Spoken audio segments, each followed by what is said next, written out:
It's Wednesday, November 26th. Today's suing over oil and natural gas rights. Why two First Nations say they should be compensated. Cannabis tax revenue, how much the federal government has raked in since 2018, and why Manitoba didn't get a share. And later, remembering a curling legend, a look back at the life and legacy of Colleen Jones. Your Morning Winnipeg starts right now.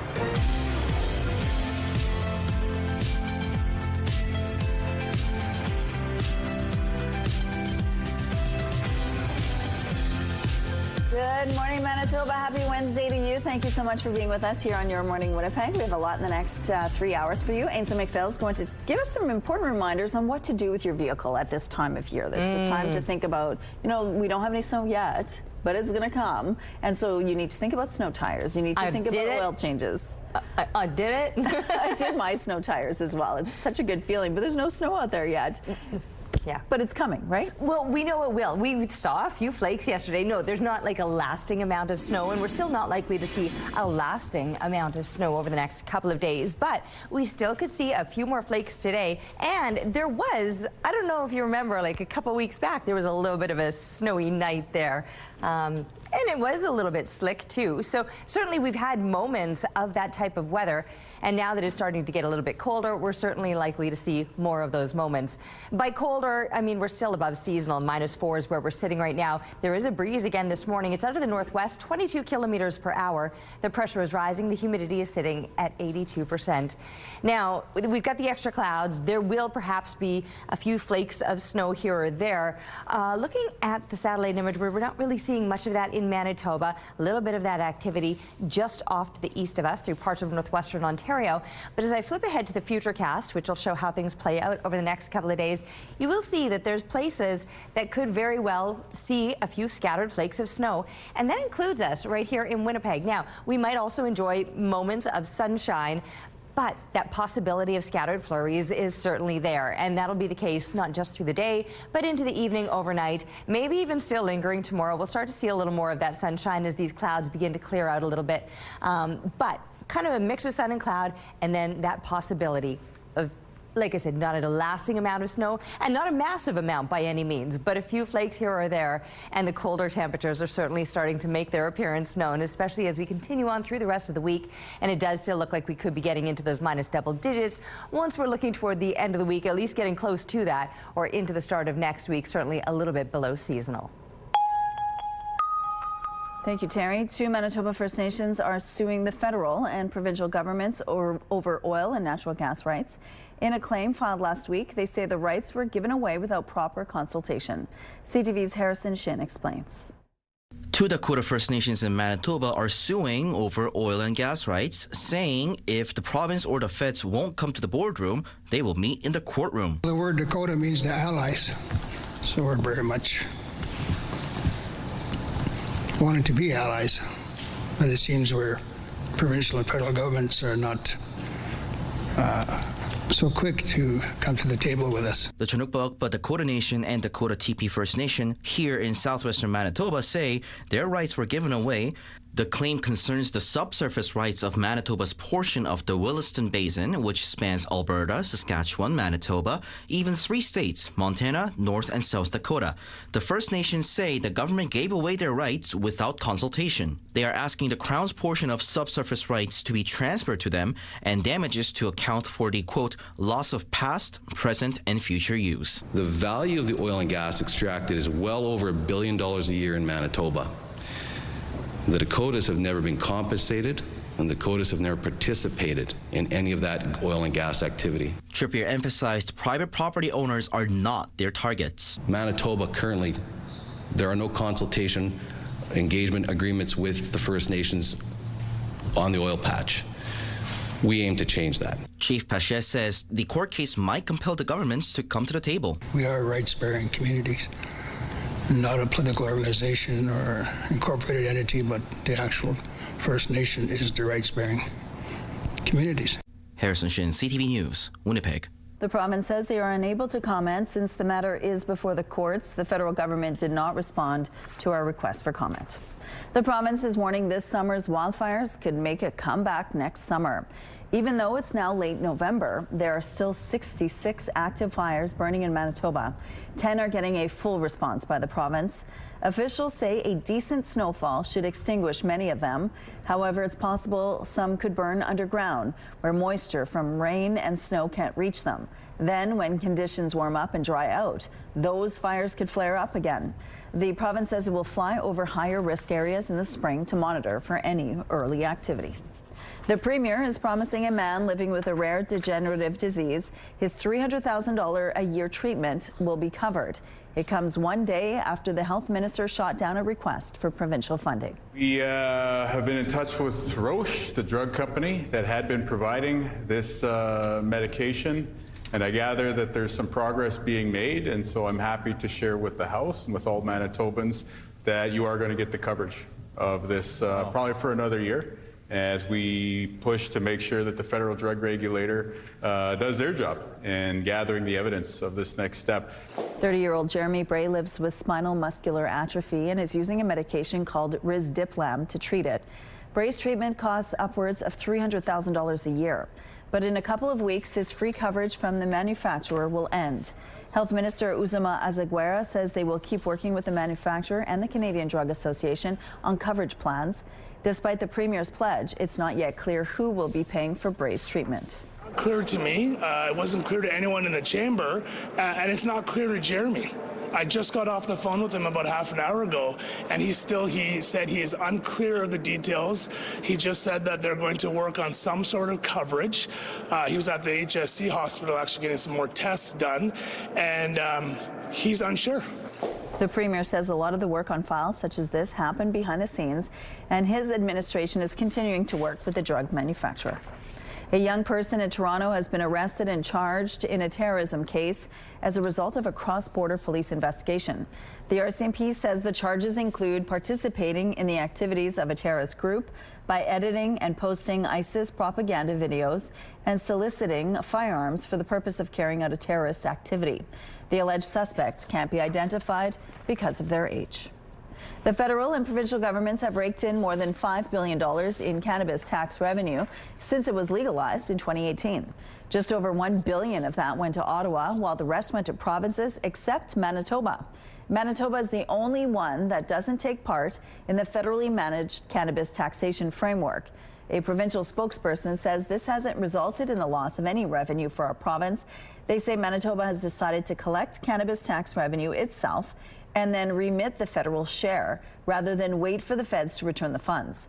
The province was unable to say before deadline how much revenue it's collected from cannabis sales since legalization.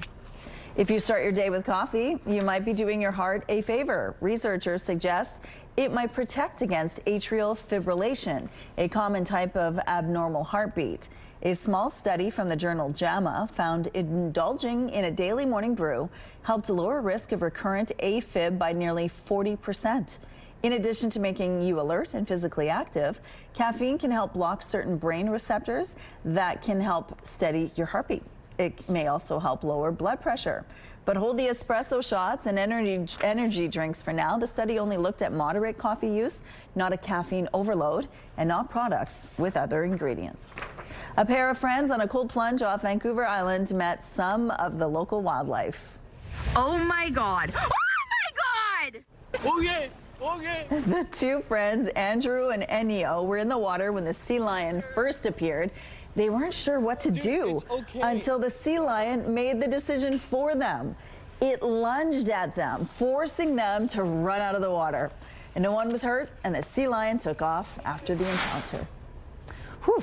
Here's a look now at what's happening at Portage at Polo Park. It looks like things are starting off really well for a Wednesday drive. If you see any problems out there, please let us know.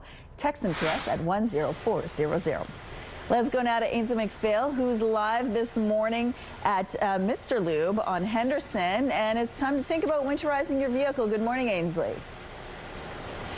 Good morning, Rochelle. I know when you guys see me on the show every day, you take one look at me and think, this girl, she knows about tires. And today, I'm going to fill you in. All winter, all weather, which one? They're both round, they're both black. all winter tires. These are winter tires right here. But the magic number, I am told, is 7 degrees. So 7 degrees or lower, it starts to stiffen, as do so many Manitobans as the winter driving season approaches. So we're going to give you a bit of a checklist for your vehicle about how to keep yourself safe in those conditions, because if you look around, we've been pretty spoiled. And if you have procrastinated like some people in Manitoba, now is your sign to get those tires turned over. So we're at Mr. Lube Plus Tires on Henderson all morning long, giving you some tips and tricks about, my expertise. Okay. Tires. Can't wait to hear about it. Back to you. Thank you, Ainsley. Let's go out to the rooftop now. A little bit of a breeze this morning, Terry. Yeah, I noticed that too as soon as I was dropped off this morning and only had to walk from the car indoors. I was like, ooh, now downtown always has this, little bit of a wind tunnel happening because of some of the tall buildings. But I promise you, it's not just the wind tunnel. We're most definitely dealing with a breeze this morning. It's out of the north-northwest and is right now gusting to 35 kilometers per hour.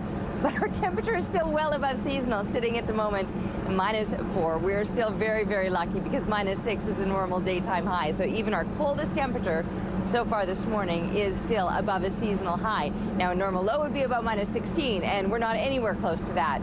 The pressure rising, the humidity sitting at 76%, and we will see a few clouds today. We'll also probably see a little bit of sunshine today, so kind of a mix or combo, mix with sun and cloud, with the possibility of some scattered flakes of snow. And that could be the case no matter where you are in the province today. Nearly everybody might see a little bit of flurry activity, but not amounting to too much or lasting very long. It'll just be little bits here or there.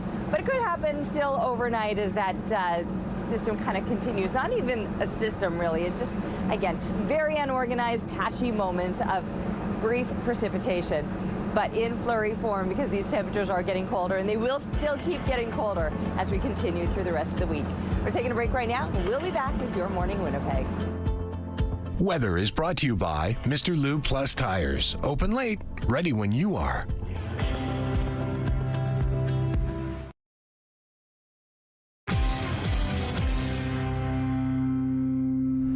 Good morning, it is 6:15. Mark your calendars. The city's annual winter parking ban returns next week. The ban begins at 2 a.m. Wednesday, December 3rd. It means parking will be prohibited on designated streets between 2 and 7 a.m. regardless of what the weather is like. You risk a $100 ticket and the cost of a tow. To find out more about parking bans in your area, visit the city's website, contact 311, or download the Know Your Zone app. The Manitoba Métis Federation is celebrating an Ontario Superior Court decision which found its president did not breach its fiduciary duties while serving as finance minister for the Métis National Council. The case, which was brought by the MNC, alleged David Chartrand and 2 other executives conspired to intentionally harm the organization through secret, self-serving transactions between 2019 and 2021. The MNC alleged it was meant to destroy the organization so the MMF could serve as the national voice for Métis. However, a Superior Court judge found that was not true, and the trio acted, quote, honestly and with a view to the best interests of the MNC and Métis Nation.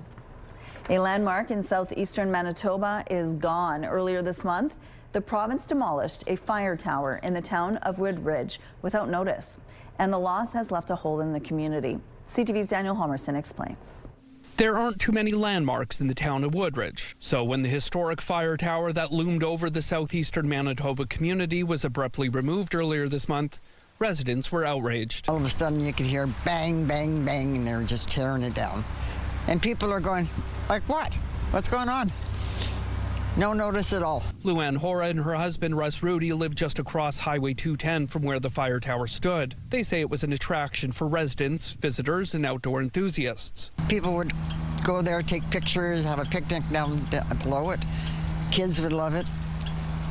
It's been there forever and ever and ever, and it's gone. For decades, the Lookout Tower was used to spot wildfires in Sandylands Provincial Forest until 2010 when new technology took over. they had taken down all of the other towers. We were under the impression they'd likely leave it, but I'm assuming that it's likely liability is what made their decision. A provincial spokesperson says the tower was demolished on November 12th due to safety concerns raised about people climbing the structure in an unsafe manner. RM of Piney Ward Councillor Ken Prosue says that did happen from time to time. About a month ago is when I had passed by and there was a young couple here and they were climbing on the tower. But he says the province should have consulted residents or at least provided public notice before deciding to tear the tower down. Luann Horace says that would have at least given people a chance to say goodbye. I think people would maybe gotten to get pictures taken with it, but it was just a slap in the face. Daniel Halmerson, CTV News, Woodridge, Manitoba.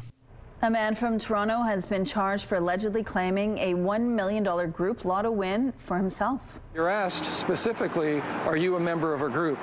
And if you say, no, I'm not, and then you sign that form, that's a false statement because it's a sworn statement.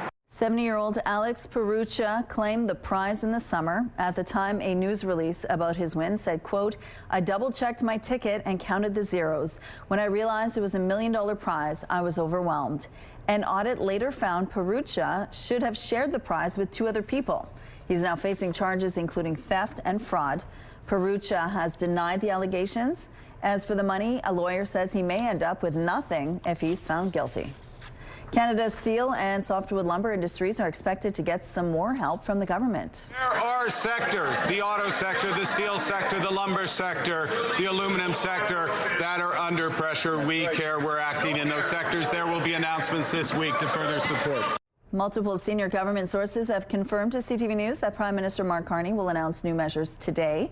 That could include cutting limits on the amount of steel that can be imported into the country from nations that don't have a free trade agreement with Canada. The federal government is also expected to announce more financial aid for steel companies and workers. Both steel and aluminum producers are dealing with 50% import duties imposed by U.S. President Donald Trump. As for the softwood lumber industry, there is word of more financial support. It could be up to $1.2 billion. Tariffs on Canadian softwood lumber increased to 45% last month. All 5 Manitoba curling teams were back in action in Halifax Tuesday for Canada's Winter Olympics curling trials. Carrie Anderson's 6-5 win against Calgary's Kayla Schlerk keeps her winning record intact. Team Anderson had already secured its playoff spot before this matchup. Meanwhile, Winnipegger Caitlin lost to Rachel Homan's team 8-7. Homan's win Tuesday night secured her playoff spot. St. Adolph's Kate Cameron won her first match 8-3 against Kamloops Team Brown. Meanwhile, on the men's side, Jordan McDonald's rink narrowly lost to Brad Gushu 8-6. Those final 2 points coming from an extra end.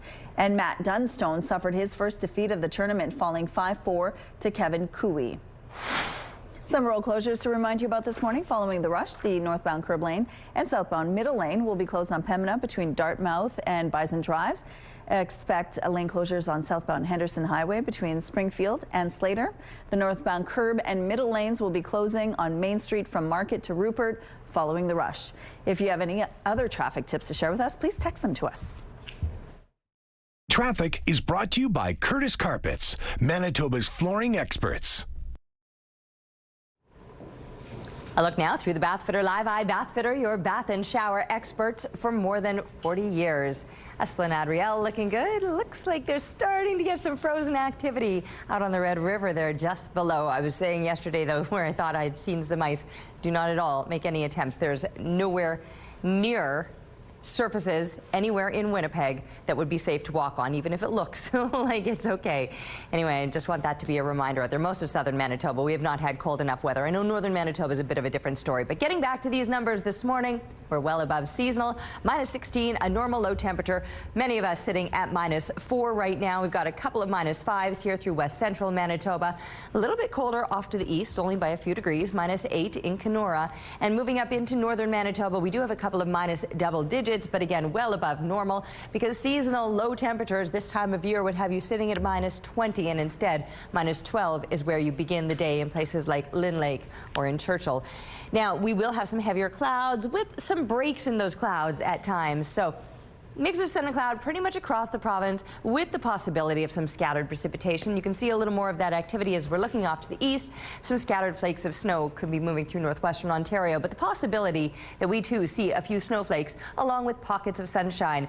These temperatures, though, they will be a little bit cooler than they've been, only getting to a high of -2, -5 by the time kids are getting into the classroom, and our lunchtime temp of -3. But -6 is a normal daytime high for this time of year, so we're still above that. But we'll catch up with those numbers, and then we're going to slide beyond them as we're looking to some colder weather through the weekend and into next week. And again, another place where we can see the ice just beginning to form. Shelley Spring is keeping an eye on the winter-like conditions out in Lake Winnipeg. Thanks for the photo, and keep them coming, please, to Winnipeg Weather at CTV.ca. We're taking a break, but we'll be back with Your Morning Winnipeg.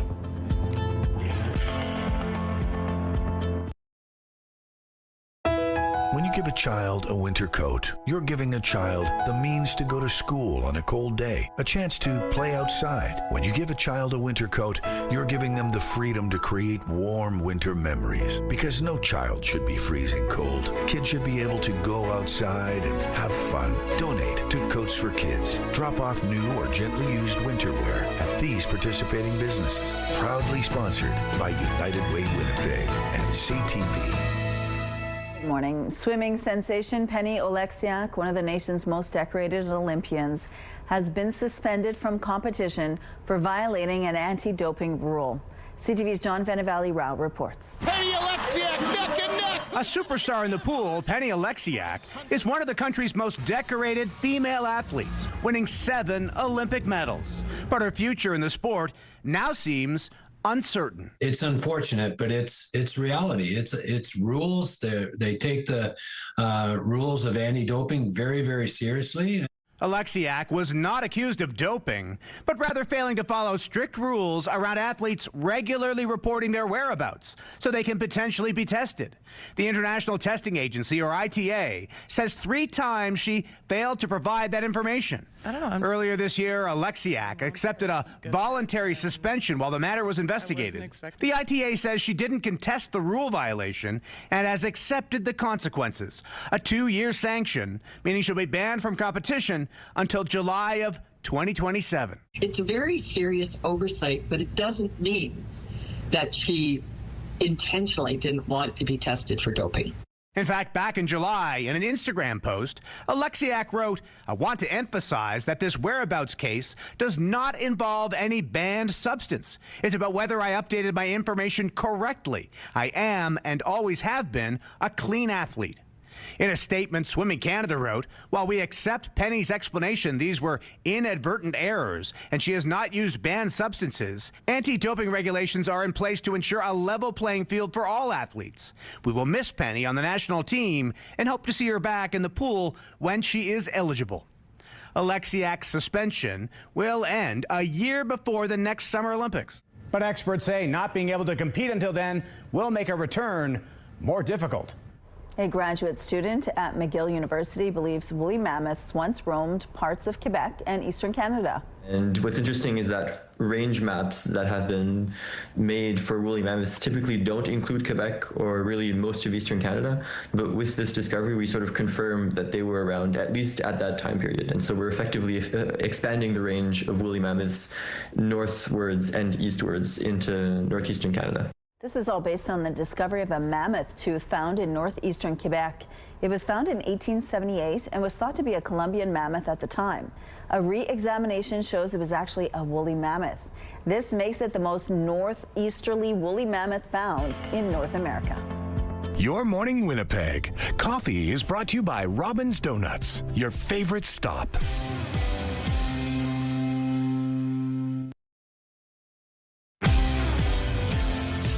-4 outside this morning with some extra clouds hanging around and a bit of a breeze. You'll notice that wind out of the north-northwest gusting to 35 kilometers per hour. The pressure is rising and the humidity is sitting at 76%. We'll probably see moments of sunshine. It's not even rising till 8 o'clock really, but there will be a few extra clouds as well. So a mix of sun and cloud, maybe some scattered snow. We're certainly seeing more of that activity off to the east of us today, but even through parts of Manitoba, we may see a little bit of flurry activity. Not a lot, not amounting to too much, not lasting very long, but very similar to yesterday. Had there were a few flakes here or there, or I noticed I was running some errands into the afternoon, and just on my windshield there was little speckles of precipitation. None of it obviously lasted. You're still waking up to some pretty dry streets this morning. -1 is where we're headed with the temperatures, so we'll still be a little bit below seasonal. Below the freezing mark, but above seasonal because -6, that's the normal daytime high. Tonight dropping to -8, that's closer to a daytime high than what would be seasonal lows, because -16, that would be a normal low temperature. We're still staying well above that, cutting that number in half. In fact, tomorrow we'll get a little bit closer to those more seasonal temperatures. We'll still enjoy some sunshine. And still that breeze. That breeze will probably be a nuisance for a couple of days, continuing overnight and throughout tomorrow as well. And then the temperatures still continue to cool down. We'll be sliding through the rest of this week and even falling into those double digits once we're looking toward the end of the weekend and continuing on into next week. We will enjoy some sunshine, but you'll need to bundle up. We've barely had a chance to adjust to what is normal before we fall to below seasonal. Thank you, Terry. We're following developments in Hong Kong this morning where at least 4 people have been killed in an apartment fire. Flames are still engulfing the apartment block located in Hong Kong's New Territories. One of the 4 people killed is a firefighter. 3 other people are in critical condition. An official says at least 13 people are believed to be trapped in the fire. The apartment block was going through a renovation when the fire started. There is bamboo scaffolding around the building, which is making it tougher to put out the fire because it's so flammable. About 4,000 people live in multiple buildings at the apartment complex. Silex Resource Corporation wants to find out what lies underneath its land claims near LaSalle and Sanford. It's a different proposal than the CO Silica sand project that was rejected by the province. That one was in the RM of Springfield. CTV's Jeff Keel shows us the plan and how the RM is reacting. Another company wants a chance to pull silica sand from another area of Manitoba. There's a lot of silica sand in the entire area from the U.S. border all the way up through the Interlake. There's a layer. Silex Resource Corporation is holding an open house meeting in the RM of McDonald to let people know about their plans. The company has 13 claims around 40 to 60 acres in size in the LaSalle and Sanford area. They want to drill 3 to 4 holes to test the silica's purity. For that, they need a borehole license from the province. If people can picture a water well rig comes on a property, and then there's a tall derrick or tower, and then you drill down and go all the way down there to where the silica is, and you bring a sample up. If the test results are pure enough, an environmental license process would begin for permission to extract silica, which is used for many industries like electronics, construction, and glassmaking. Another separate project became highly controversial. CO Silica is taking a second crack at mining silica sand in the RM of Springfield. The province rejected their application following concerns about the area's freshwater aquifer. Once our water supply is gone, what's our land worth? But in the RM of McDonald, the planning consultant for Silex says the aquifer there is saline. Nobody's using this water because it's so saline. You can't feed it to your animals. It'll kill your plants, and no one's drinking it. Reeve Bradherb says he has been fielding some questions about this and says it's too soon to say whether he and his council will support this or not, or what are the potential impacts or benefits. We haven't even given that any consideration in terms of what is the benefit of to the RM. Let's really see first from the test, from the open house first, and then the test holes. Jeff Keel, CTV News, Winnipeg. The open house is set for Wednesday night at Kingswood Golf Course. Premier Wamkanu says his plan to set up a group to help police fight the distribution of methamphetamine will be backed by new provincial resources. He says a new group will help coordinate drug enforcement among all police agencies in the province. This as his government also plans to set up Manitoba's first supervised drug consumption site in Winnipeg in January. The exact location has yet to be announced. Canoe says the province is hoping to submit its application to the federal government in a few weeks, as there are still a few details to work out. Winnipeg is running out of capacity for its sewage system faster than previously thought. The capacity is measured in people equivalents, and according to the public service, it normally decreases by 10,000 a year. Last year, it said there was capacity for 60,000 people, but according to a new report, the public service expects capacity could be reached by late 2029. There are some variables at play, such as the city's rate of population growth and whether or not upgrades at the city's treatment plants will be ready on time. The province, along with the federal government, is spending more than $75 million for rural water and wastewater infrastructure projects. This is really about the cost of living, right? The more that we can build infrastructure in your communities, the more affordable life is going to be for your ratepayers. The money is being spread out among 5 regional projects. $22 million will go to the Pembina Valley Water Co-op capital plan, $44 million for water and wastewater upgrades in southeast Manitoba, and $4.5 million for a sewer line from Morden to Winkler. Some big projects need to get done, not only to add to the housing stock, but to add to our economy.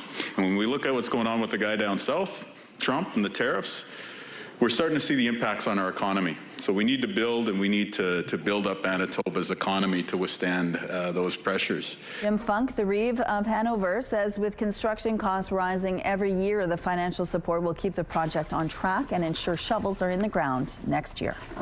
You've probably heard this. If it's snowy and icy out, you're supposed to walk like a penguin for safety.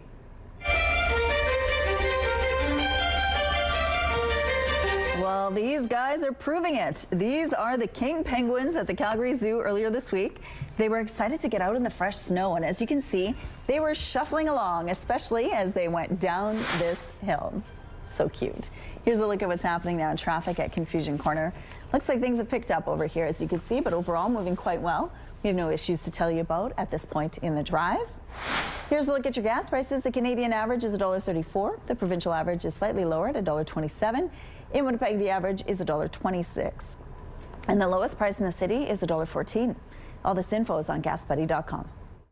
The Price at the Pump is brought to you by the Kidney Foundation. Help by donating your card today. Did you change your tires to winter tires yet? Well, Ainsley McPhail's going to tell you why now is a good time to do it. Stay with us.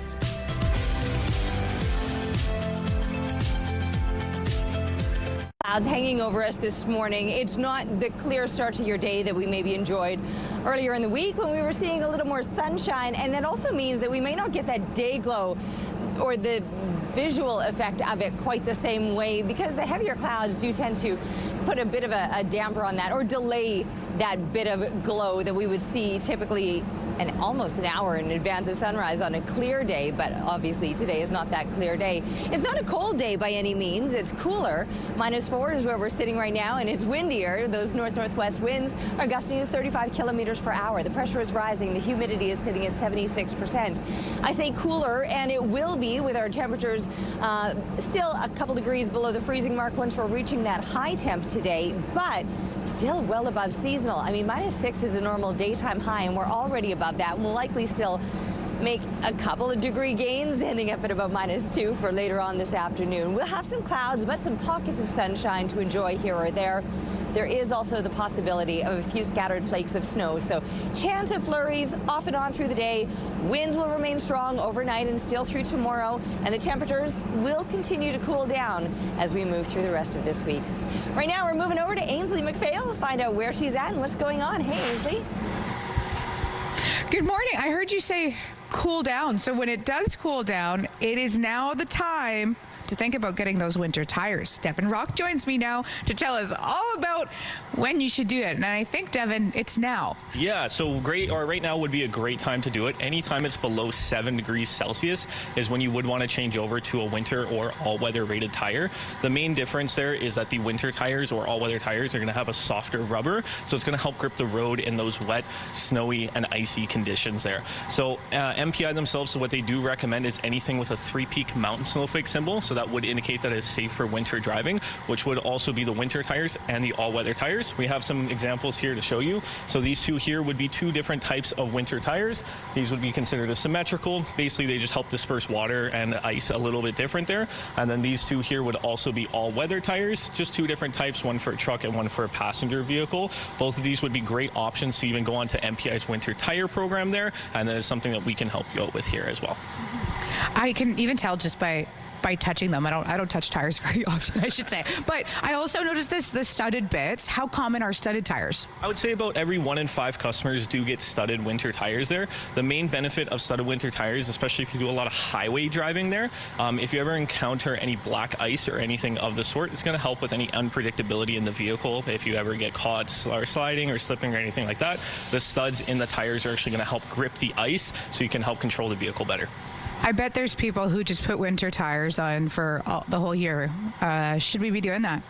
No, anytime it's above 7 degrees Celsius there, the winter tires are going to wear out a lot faster. Not only that, the winter tires aren't designed to strictly disperse water, so it could actually be a little bit unsafe using winter tires all year round. In Manitoba specifically, in your professional opinion, winter tires, are they the best way to go? I would say it depends on the type of driving you do. If you do a lot of city driving, don't really go out on the highway or anything like that, an all-weather tire would be a suitable option for most people. But if you are doing a lot of highway driving, I would say that having a dedicated winter tire is going to help actually provide more traction. Like I said, in those unpredictable conditions like blizzards, snowstorms, or black ice or anything of the sort like that, and it'll just help you get where you're going. Thank you so much. We're going to continue this conversation throughout the morning. Magic number 7. So listen to our weather forecast after the break.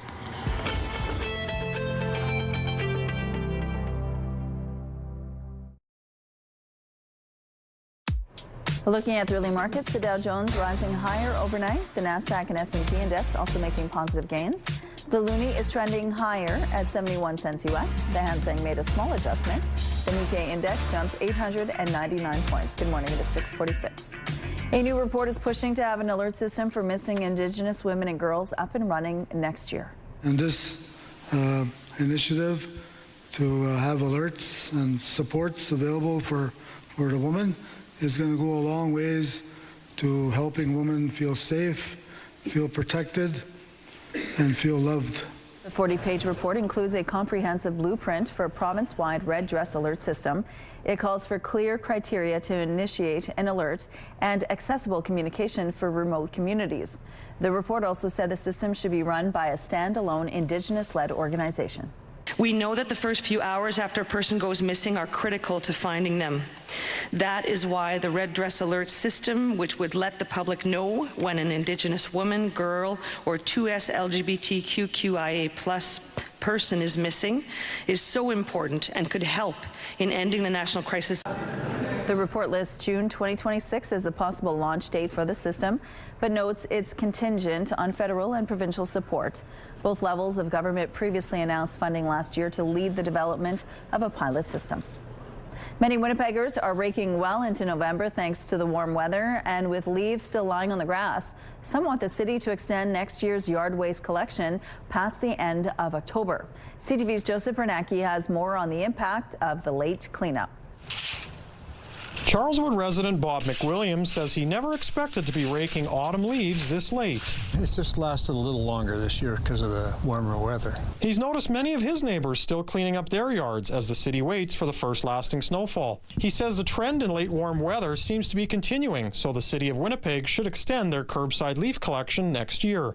I think it would because especially this year, people went past the deadline. They were still cleaning. Right now, there are 2 deadlines. Area A is on Halloween, and Area B is a week later.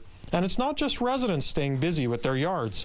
Grant Newman, owner of Maintenance Brothers, says he has never been to this many homes this time of year, helping customers get rid of their leaves. On average, we usually do about 100 to 150 a year. We've almost done 200 this year because of the way the weather's been. He says it was very unusual working this late into the year, so late that leaf removals may overlap with snow removal. His last leaf collections were November 21st, weeks after the city deadline. I heard a lot of people, they called me to pick up their stuff because the city already finished their cleanups. Ross Eady, City of Winnipeg Waste and Water Committee Chair, says the city did extend the deadline for a second year, but warm weather is hard to predict, and so scheduling can be a challenge. You have to do it fairly in advance to let the company know they're going to have crews out there picking up yard waste. So there is some difficulty in hindsight. Joseph Bernacki, CTV News, Winnipeg. Fire departments across the U.S. are trying to prepare people for American Thanksgiving by reminding the public of the do's and don'ts of deep frying a turkey. It's a common thing in our community that people fry their turkeys, but there are a lot of hazards with it. There's a lot of threats with it. Every year, firefighters run a demo of what happens if you drop a frozen turkey into hot oil.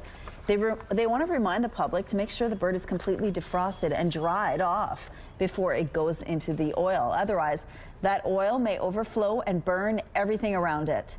Good advice for anyone north of the border thinking of frying a turkey for Christmas, by the way. Some road closures to remind you about this morning. Following the rush, the northbound curb lane and southbound middle lane will be closed on Pembina between Dartmouth and Bison Drives. Expect lane closures on southbound Henderson Highway between Springfield and Slater. And the northbound curb and middle lanes will be closing on Main Street from Market to Rupert following the rush. If you have any other traffic tips or updates to share, please text them to us at 10400. -4 outside right now with some heavier clouds to kick off your morning. North-northwest winds are 35 kilometers per hour. At least that's what they're gusting to right now. With the pressure rising, the humidity is sitting at 76%. With those extra clouds, there's the possibility of a few flakes of snow, but also probably some pockets in those clouds where we'll enjoy little brief moments of sunshine as well. Moving up into northern Manitoba, you're likely to see those heavier clouds kind of lingering. That possibility of precipitation is there. You might remain in the minus double digits around Churchill, which is pretty much normal for a daytime high. Other places will be climbing up into those mid to high minus single digits here in the northeast. For northwestern Manitoba, more in those mid to high minus single digits, no double digits for your daytime highs. So just a couple to a few degrees milder here in the northwest than the northeast, but still with the extra clouds and still with that possibility of precipitation. More breaks in those clouds here through central and southern Manitoba, so a better chance of seeing moments of sunshine through the day today. Our temperatures are likely to end up just a few degrees below the freezing mark, but compared to what is normal for this time of year, seasonal being -6, we are still likely to enjoy above seasonal temperatures. However, it's going to come with a bit of a breeze. That wind has a bit of a bite to it. And while we'll enjoy moments of sunshine, there is the possibility of a few scattered flakes of snow, maybe off to the east of us as well, with those low to mid minus single digit temps expected. It does look like it's still going to be cooling down throughout the rest of this week. And by the time we're rolling into the weekend, we're looking at below seasonal temperatures. That will continue into the start of next week as well, where we're remaining in the minus double digits. Thank you, Terry. Ottawa is making it easier for people to apply for Canadian citizenship, and that's resulted in an uptick in American applications. CTV's Heather Wright explains. Shani Muldoon has always felt Canadian, despite not actually having Canadian citizenship. I have always felt this affinity for Canada. Her grandfather was born in British Columbia, but her father never got his citizenship, and so she never qualified to get hers until now. When this new bill was proposed, I already had all my documents ready. The new bill is the so-called Lost Canadians legislation, which passed the House of Commons last week. It means citizenship can be passed down to people born or adopted abroad beyond the first generation. It comes after a 2009 law limiting how citizenship was passed down was deemed unconstitutional by Ontario Superior Court. Given the current state of the United States administration, I think it's important to kind of have that in the back pocket. Caitlin Murphy is a midwife in upstate New York whose maternal great-grandparents were Canadian. She received her Canadian citizenship earlier this year under interim changes made while the legislation was working its way through Parliament, and plans to move to Canada in the next 2 years. Over the past however many years, it's just kind of been reaffirmed to me, like this is not the place that is supportive of our beliefs. Immigration consultants have seen a surge in interest in Canadian citizenship, but caution, it's not a rubber stamp. It's not sort of a free-for-all type of an application, but I think it's still worth attempting for many people who see that they have either parent, grandparent, great-grandparent who may have been born in Canada. Experts say given the interest in Canadian citizenship, lengthy waits are to be expected while all of these applications are processed. This super athlete has set a pair of world records after finishing off 7 ultra marathons.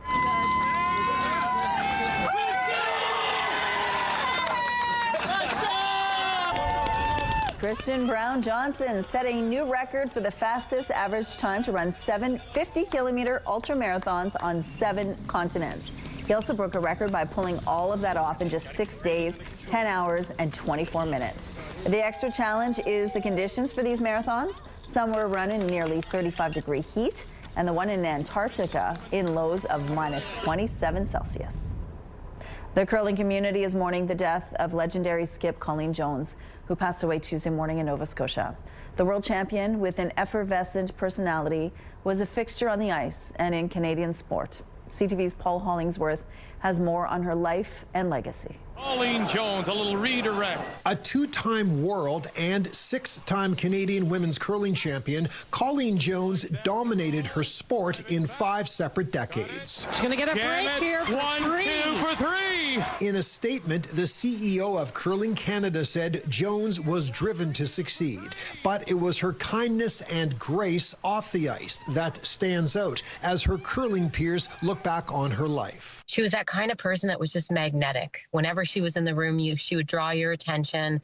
She made you feel welcome. She had that East Coast hospitality through and through. And I'll never forget my first Scotties where I felt like I was totally out of place and didn't belong. And instantaneously, Colleen Jones made me feel like I belonged. Her son Luke announced Jones' death on social media, urging Canadians to think of your favorite Colleen Jones moment, cherish it, hurry, and love hard. If there's a photo of greatest female curlers ever, she's got to be in the front row. A Nova Scotia sports icon, curling fans in Halifax are mourning the loss following Jones' battle with cancer. A big team player, and I got tears in my eyes when I found out she had died. She wasn't afraid to be herself and to play the game with the passion that she felt for it. The Halifax native also enjoyed a broadcasting career that lasted more than 40 years, covering 11 Olympic Games for CBC. She was affable and personable, balanced 3 major careers. You think about curling,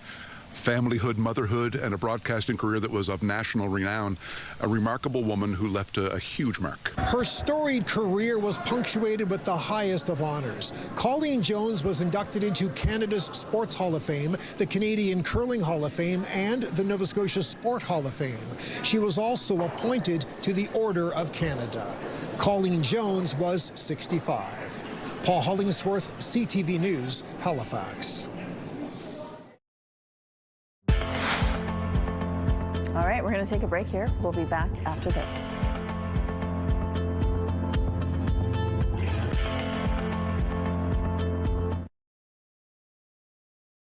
It's Wednesday, November 26th. Today, rights lawsuit. 2 Dakota First Nations sue over oil and gas rights they say were given away without consultation.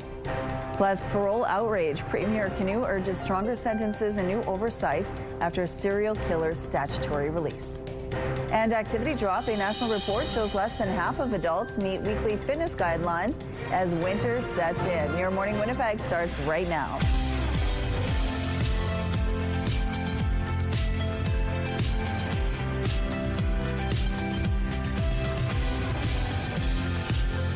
Good morning, Manitoba. Happy Wednesday. It is 7 o'clock. Thank you so much for being with us here on Your Morning Winnipeg. At 7:52, we're going to tell you about a research project coming out of the University of Winnipeg where they're looking at Lake Winnipeg itself and trying to find ways to work with farmers to prevent some of the phosphorus from leaking into the lake, because the lake is in big trouble, as we know, with algae blooms and a lot of problems with the ecosystem. So we're going to find out a little bit more about that study and how farmers are getting involved. But the weather, that lake is probably not really iced over in many parts. It's a big lake. It is a big lake. It's deep. It's actually part of a portion of that lake is one of our weather pictures today. So stay tuned for that coming up, and you'll see ice just beginning to form on it, but just little bits of ice beginning to form. And yeah, the temperatures, they are starting to cool down, but we're still well above seasonal, not just normal lows, but daytime highs sitting right now at -4. A normal high would be -6. We do have a wind, though. It's out of the north-northwest, and it's gusting to 35 kilometers per hour. The pressure is rising, and the humidity is sitting at 76%. We've got a few extra clouds hanging around today, and maybe even some scattered snow. We're keeping an eye on this system just further to the east of us through parts of northwestern Ontario. But right across the province today, possibility of some light and scattered flurries, not really amounting to too much. You're going to see on the Futurecast just some very patchy and scattered activity showing up, and then moments where these clouds kind of clear out of the way and let a little more of that sun shine through for us. There you can see into the afternoon. right over top of us with that flurry activity, maybe even continuing overnight. And still tomorrow we're going to be dealing with these stronger winds. We might start to see slightly brighter conditions, a little more sunshine for tomorrow. There will be moments of sunshine today, but increasing amounts for tomorrow and slowly, steadily declining with these temps. It does still look like we're going to be falling right into the minus double digits, and that'll put us below seasonal. I mentioned earlier that -6 is a normal daytime high. Still likely to be above it today, up to -2, a little closer tomorrow, and then there's that seasonal -6. But we don't even stay there. We just keep sliding and right into those minus double digits. Paisley, 7 years old, drew our kind of wintry scene, and she's labeled the wind in this one, and you're certainly going to feel the wind today, so I thought this was appropriate. Thank you for the art, and keep it coming, please, to Winnipeg Weather at ctv.ca. The Weather Art of the Day is brought to you by 103.1 Virgin Radio. 2 Manitoba First Nations are suing the federal and provincial governments over oil and natural gas rights. In a claim filed last week, they say the rights were given away without proper consultation. CTV's Harrison Shin explains. 2 Dakota First Nations in Manitoba are suing over oil and gas rights, saying if the province or the feds won't come to the boardroom, they will meet in the courtroom. The word Dakota means the allies, so we're very much wanting to be allies. But it seems where provincial and federal governments are not so quick to come to the table with us. The Chinookpahukpa Dakota Nation and Dakota TP First Nation here in southwestern Manitoba say their rights were given away. The claim concerns the subsurface rights of Manitoba's portion of the Williston Basin, which spans Alberta, Saskatchewan, Manitoba, even 3 states, Montana, North and South Dakota. The First Nations say the government gave away their rights without consultation. They are asking the Crown's portion of subsurface rights to be transferred to them and damages to account for the, quote, loss of past, present and future use. The value of the oil and gas extracted is well over $1 billion a year in Manitoba. The Dakotas have never been compensated, and the Dakotas have never participated in any of that oil and gas activity. Trippier emphasized private property owners are not their targets. Manitoba currently, there are no consultation engagement agreements with the First Nations on the oil patch. We aim to change that. Chief Pache says the court case might compel the governments to come to the table. We are rights-bearing communities, not a political organization or incorporated entity, but the actual First Nation is the rights-bearing communities. Harrison Shin, CTV News, Winnipeg. The province says they are unable to comment since the matter is before the courts. The federal government did not respond to our request for comment. The Premier is promising a man living with a rare degenerative disease his $300,000 a year treatment will be covered. It comes one day after the health minister shot down a request for provincial funding.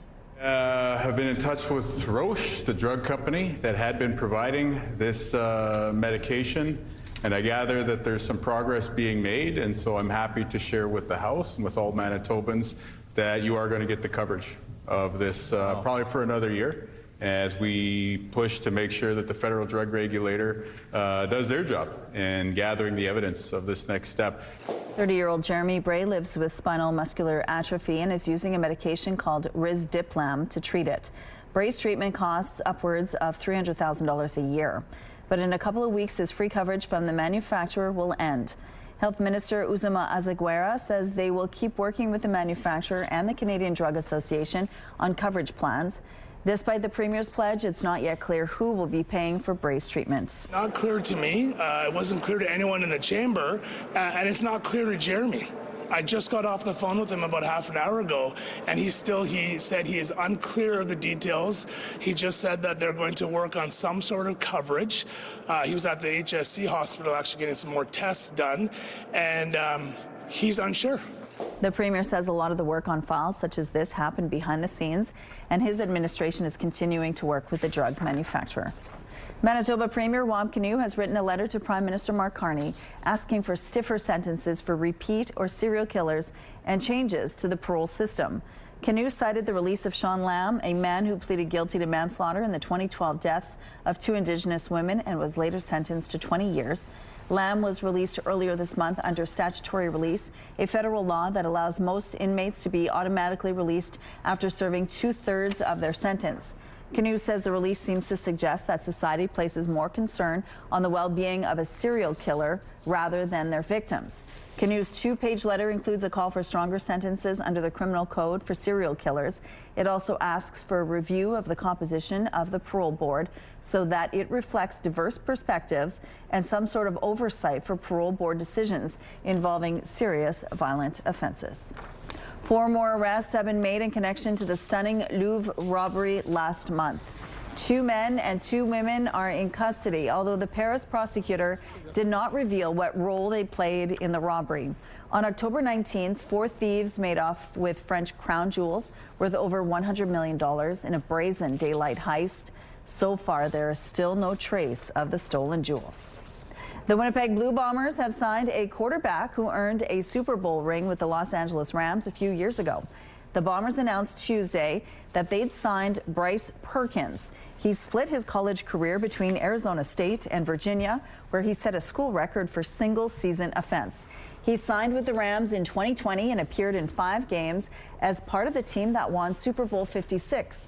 Perkins, a native of Chandler, Arizona, played in 2025 with the Michigan Panthers of the UFL and was awarded the league's MVP and Offensive Player of the Year awards. Here's a look at what's happening now on the Norwood Bridge.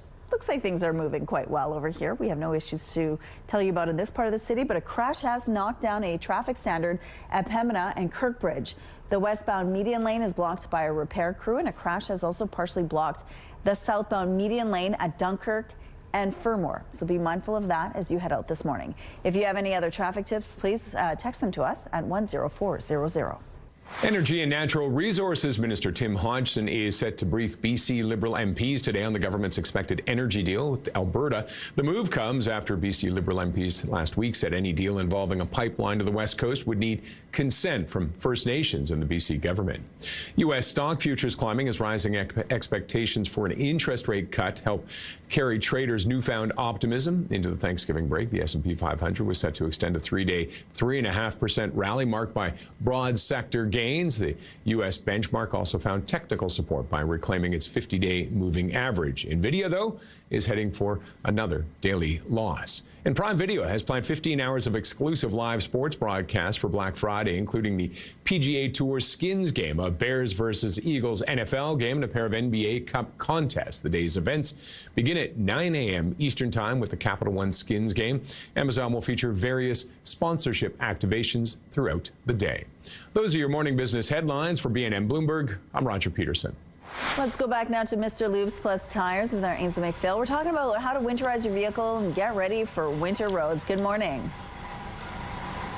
Good morning, Rochelle. And it's funny, in this position, I'm always giving people advice, but sometimes you don't take the advice that you're giving, because I haven't changed over my tires yet, but I think it's because it's been in those plus digits. I am told that it's the magic number 7. So 7 degrees or below is when we're supposed to make that change, make that transition. Coming up at 7:27, we're going to be learning about the difference between winter tires and all-weather tires.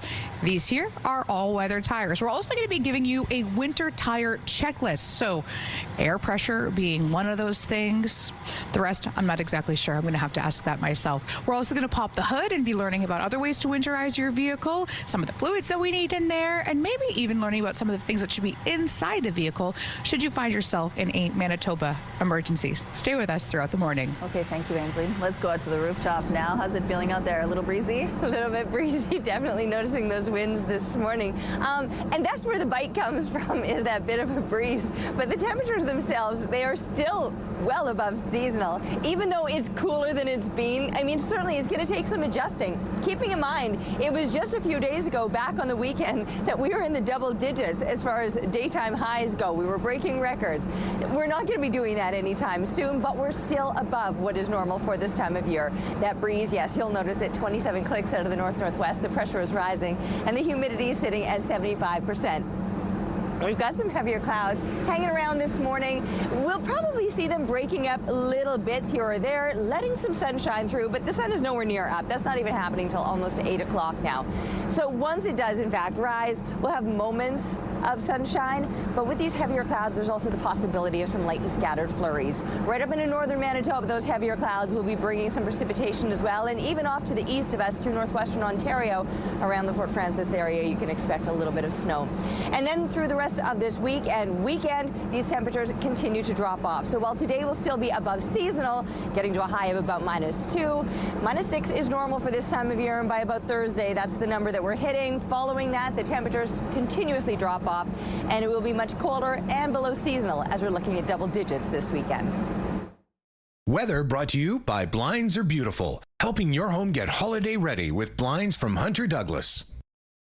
It's time now for our question of the day. It's National Cake Day. We want to know what's your favorite kind of cake. You can text your answer along with your name to 10400. Make sure to follow the automated instructions so we can feature your response. At Your Morning Winnipeg, we're all about celebrating your amazing pets, furry, feathered, or scaly. Your Pet of the Week submissions have been amazing. We want to see more, whether it's dogs, cats, birds, or any other pet pals. Send them our way. Drop your pet photos and a fun little story about them to petoftheweek@ctv.ca, and then catch us every Thursday to find out if your pet is our Pet of the Week on Your Morning Winnipeg. We're going to take a break here. We'll be back after this.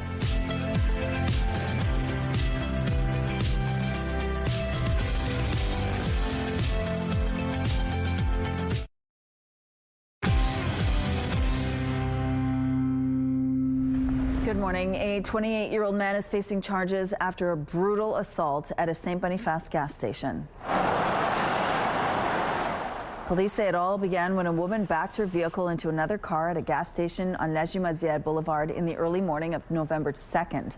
The owner of the second vehicle, a 61-year-old man, went inside the store to call police when investigators say a suspect who was with the woman followed him inside and assaulted him. He was knocked unconscious, and police say he needs multiple surgeries. The suspect was arrested Sunday and is charged with mischief and aggravated assault. Mark your calendars. The city's annual winter parking ban returns next week. The ban begins at 2 a.m. Wednesday, December 3rd. It means parking will be prohibited on designated streets between 2 and 7 a.m., regardless of what the weather is like. You risk a $100 ticket and the cost of a tow. To find out more about parking bans in your area, visit the city's website, contact 311, or download the Know Your Zone app. The Manitoba Métis Federation is celebrating an Ontario Superior Court decision which found its president did not breach its fiduciary duties while serving as finance minister for the Métis National Council. The case, which was brought by the MNC, alleged David Chartrand and two other executives conspired to intentionally harm the organization through secret, self-serving transactions between 2019 and 2021. The MNC alleged it was meant to destroy the organization so the MMF could serve as the national voice for Métis. However, a Superior Court judge found that was not true, and the trio acted, quote, honestly and with a view to the best interests of the MNC and Métis Nation. It's going to cost a lot more to visit the most popular national parks in the U.S. Starting next year, foreign visitors will have to pay an extra $100 US or 140 Canadian to visit 11 of the top U.S. parks. This is on top of the regular entrance fees to get into parks like Yellowstone or the Grand Canyon. Visitors can skip the new fee by buying an annual pass that's going to cost $250 US or about $350 Canadian, more than 3 times the existing price. Here's a look at the current traffic situation now at Kenaston and Sterling Lyon. It looks like things are moving well over here. We have no issues to tell you about at this point in this part of the city. If you see any problems out there, please let us know. Time now for some entertainment. A celebrated author has discovered an inconvenient truth about his past. Thomas King, the author of The Inconvenient Indian, a curious account of Native people in North America, says he is not Indigenous after an investigation into his ancestry. The 82-year-old says he made an effort this year to find his origin after he learned about rumors questioning his heritage. That brought him to a U.S. group called Tribal Alliance Against Frauds. The investigation found he had no Cherokee heritage, despite what he had grown up to believe. King says he did not purposefully pretend to have Indigenous roots. The Winnipeg Philharmonic Choir's first concert of the season is less than a month away, and this year's program includes a Caribbean twist.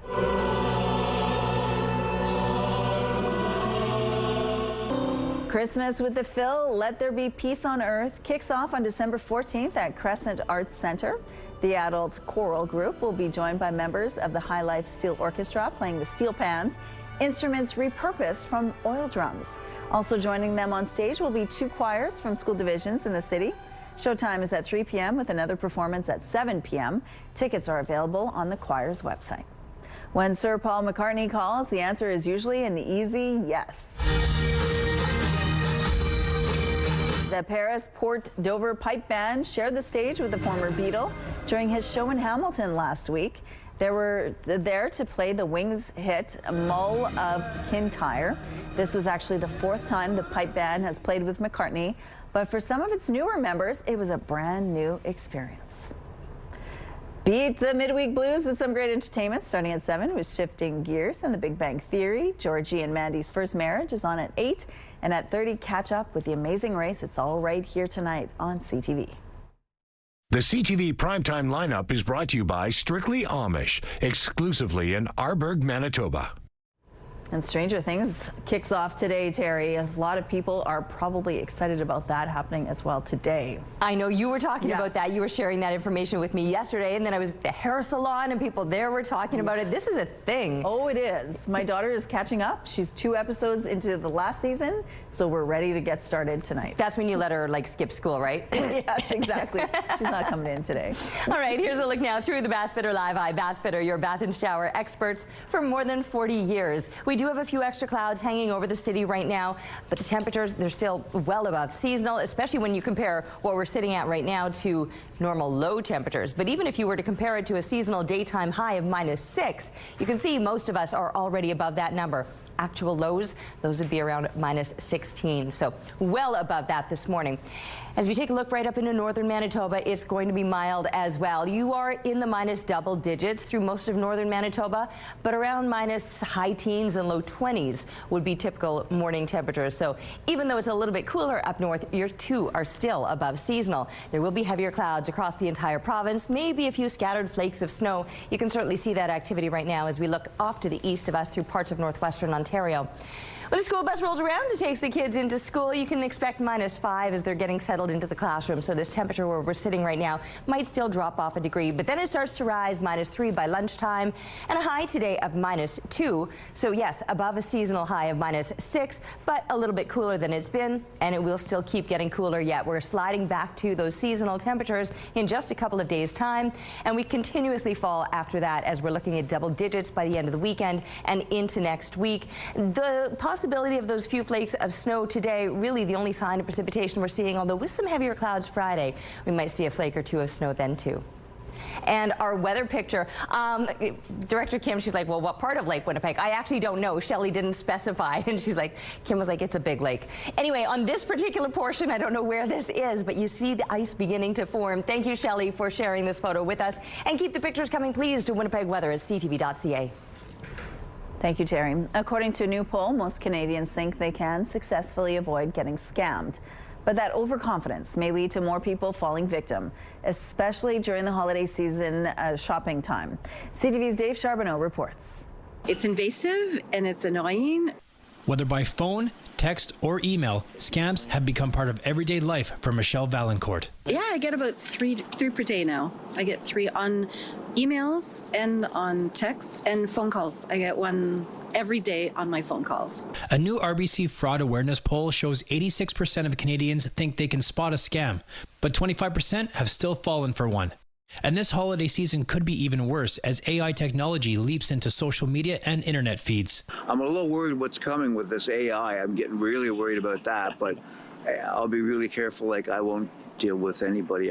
If I get a call or a problem with my banking, I'll go or call. I won't trust anything anymore, I don't think. 63% of those polled are concerned about being scammed online, and many victims are ashamed to reach out to family or police. 10% of people have been a victim of a fraud or a scam, and they never told anybody, not even their friends or family. So there's that shame element to it, which is unfortunate because as an industry, like, we rely on that reporting to know what is the latest scam that we're dealing with. Others say they try to avoid scams by deleting anything that looks suspicious. I don't click on those messages, I delete those, and those emails just delete right away too, if I don't think it's real. I kind of just ignore it at this point. Like, I think I'm pretty aware of that stuff, so but I can see how my grandparents would definitely get caught by that.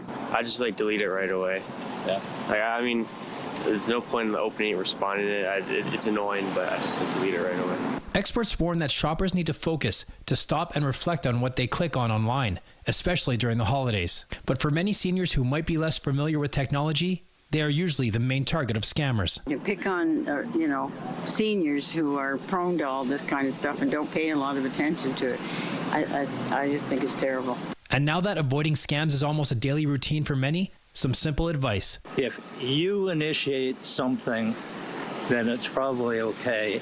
If you've got something that is asking you to do something, it's probably not. It's probably a scam. Dave Charbonneau, CTV News. You've probably heard this. If it's snowy and icy out, you're supposed to walk like a penguin for safety. Well, these guys are proving it. These are the king penguins at the Calgary Zoo earlier this week. They were excited to get out in the fresh snow. And as you can see, they were shuffling along, especially as they went down this hill. They're so cute. Check out the new dinosaurs at the Museum of Natural History in New York. The museum's holiday tree is decorated with origami dinosaurs, cranes, and other creatures.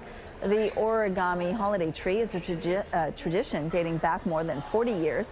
This year's theme is New Beginnings. It's a nod to a new exhibit on the end of the age of dinosaurs.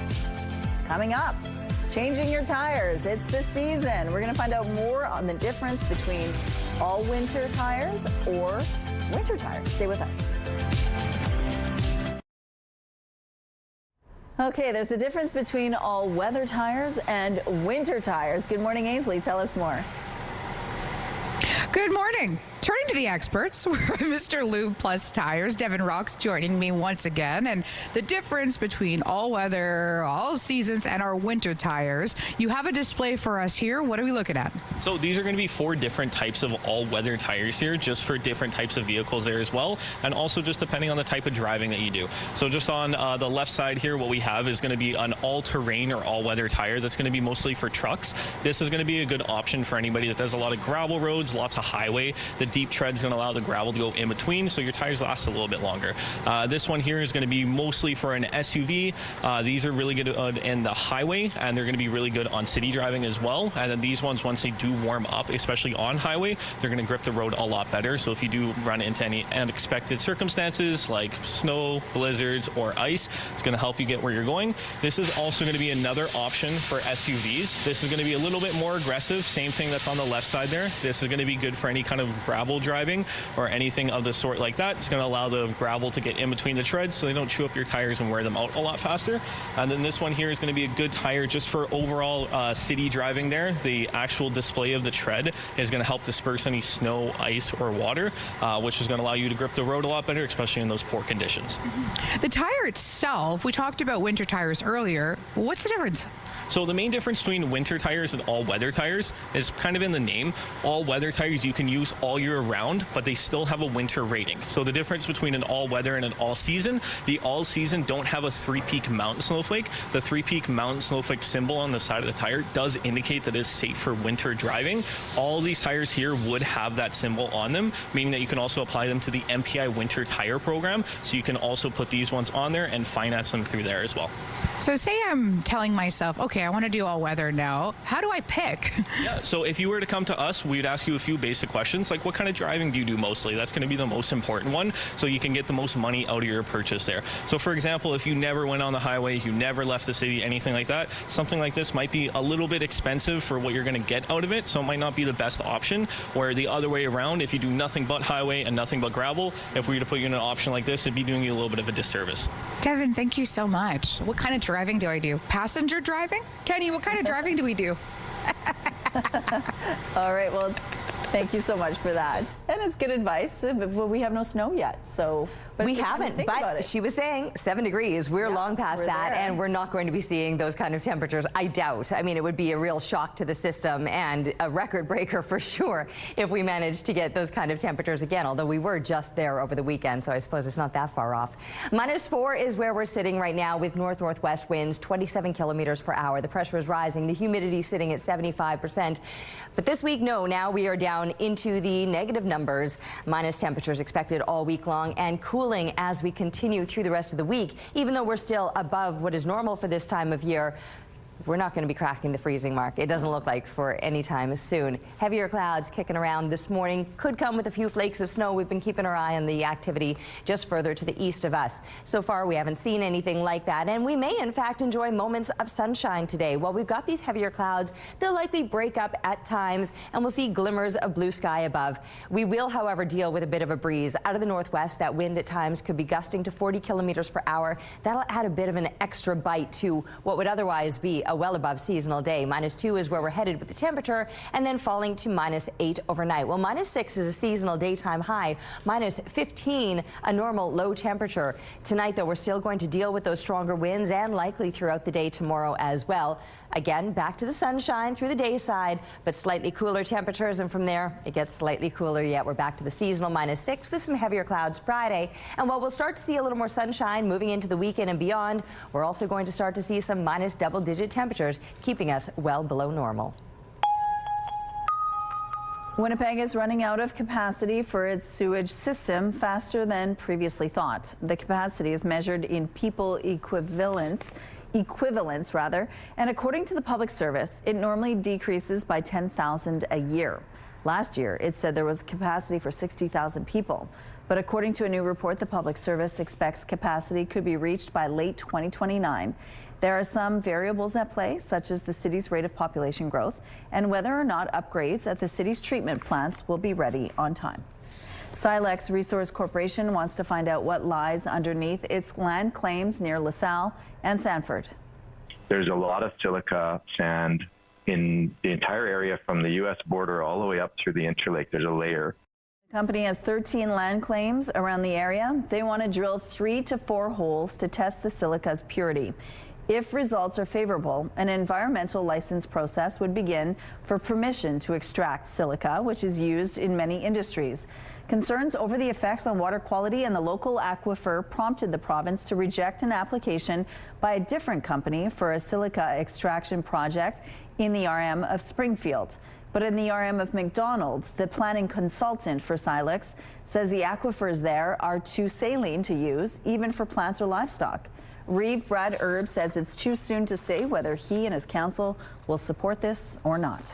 We haven't even given that any consideration in terms of what is the benefit of to the RM. Let's really see first from the test, from the open house first, and then the test holes. The corporation is holding an open house set for Wednesday night at Kingswood Golf Course to let people know about their plans.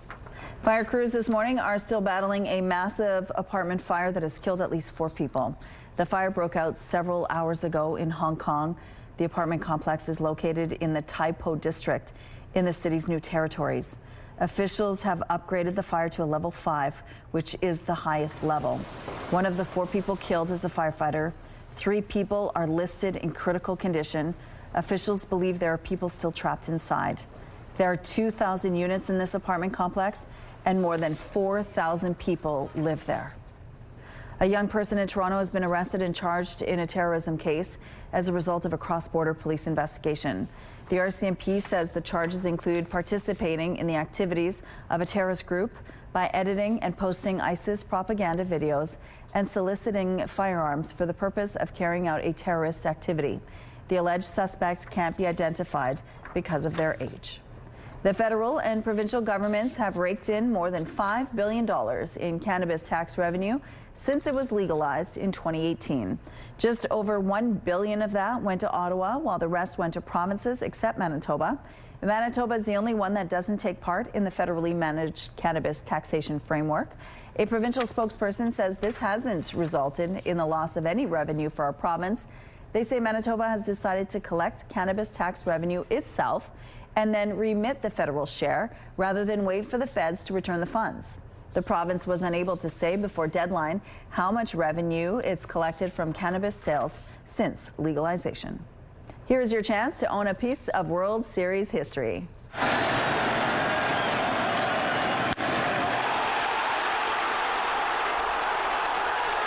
The ball from the Game 1 Grand Slam by Addison Barger of the Blue Jays is going up for auction. The home run was the first pinch hit Grand Slam in World Series history.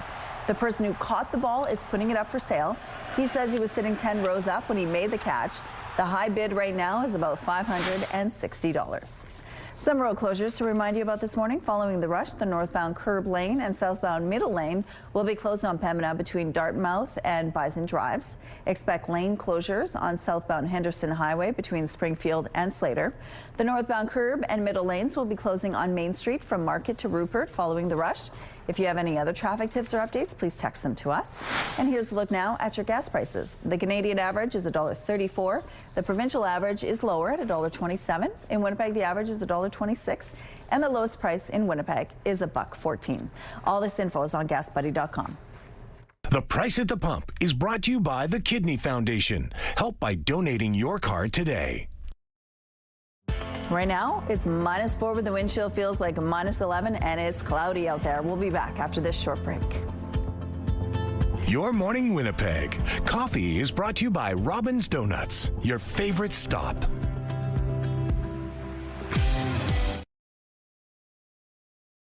We all know just how cold Manitoba winters can be. Imagine not having a winter coat, boots, a toque, or mitts, and stepping out into the cold. That's the reality for many kids. But you can change that. Give the gift of warmth. Donate to Coats for Kids.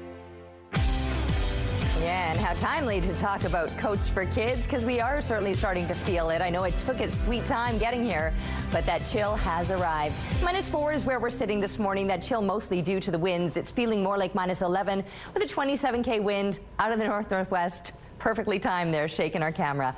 You can see the pressure rising. Well, you can't see it. I'll tell you, the pressure is rising, and the humidity is sitting at 75%. Now, as far as the conditions go today, cloudy across the province with some activity flurry-wise off to the east, but the possibility of seeing some scattered flurries around the province through much of northern Manitoba. A very good chance. Just little bits of snow here or there, not a massive amount, not lasting all day long, but the possibility is certainly a part of your very near future through the day today. Some scattered snow or like minus double-digit temperatures up in the Churchill area. However, that being said, that's pretty much normal for this time of year for a daytime high, and many places are actually still looking to be above seasonal with those highs. That includes northwestern Manitoba, who yesterday enjoyed that little bit of sunshine, but today the extra clouds are going to be lingering through this part of the province. Throughout southern Manitoba, while we do have the extra clouds hanging around for now, and the sun, by the way, isn't even up. That'll be happening in about 10 minutes time. A little more than almost 8 o'clock is when that sun rises. But we will likely start to see those clouds breaking up a little bit, moments of sunshine here or there, but the temperatures won't be cracking the freezing mark, although for this time of year a normal high would be about -6. So even though we're not looking at plus digits, nowhere near, well, not near, I mean, we're only a couple degrees off that, but we will still be above seasonal all throughout southern Manitoba. So mild, but it's just taking a little bit of time to adjust because it was only this past weekend when we were up in the double digits, breaking records, and we're suddenly starting to see things cooling down, and we'll continue to feel them cooling down throughout the rest of this week. So -2 today with that chance of scattered snow, and then slowly, steadily declining. By the time the weekend rolls around, we're talking below seasonal temperatures, and those minus double digits could be lasting through the latter part of the weekend and into the start of next week.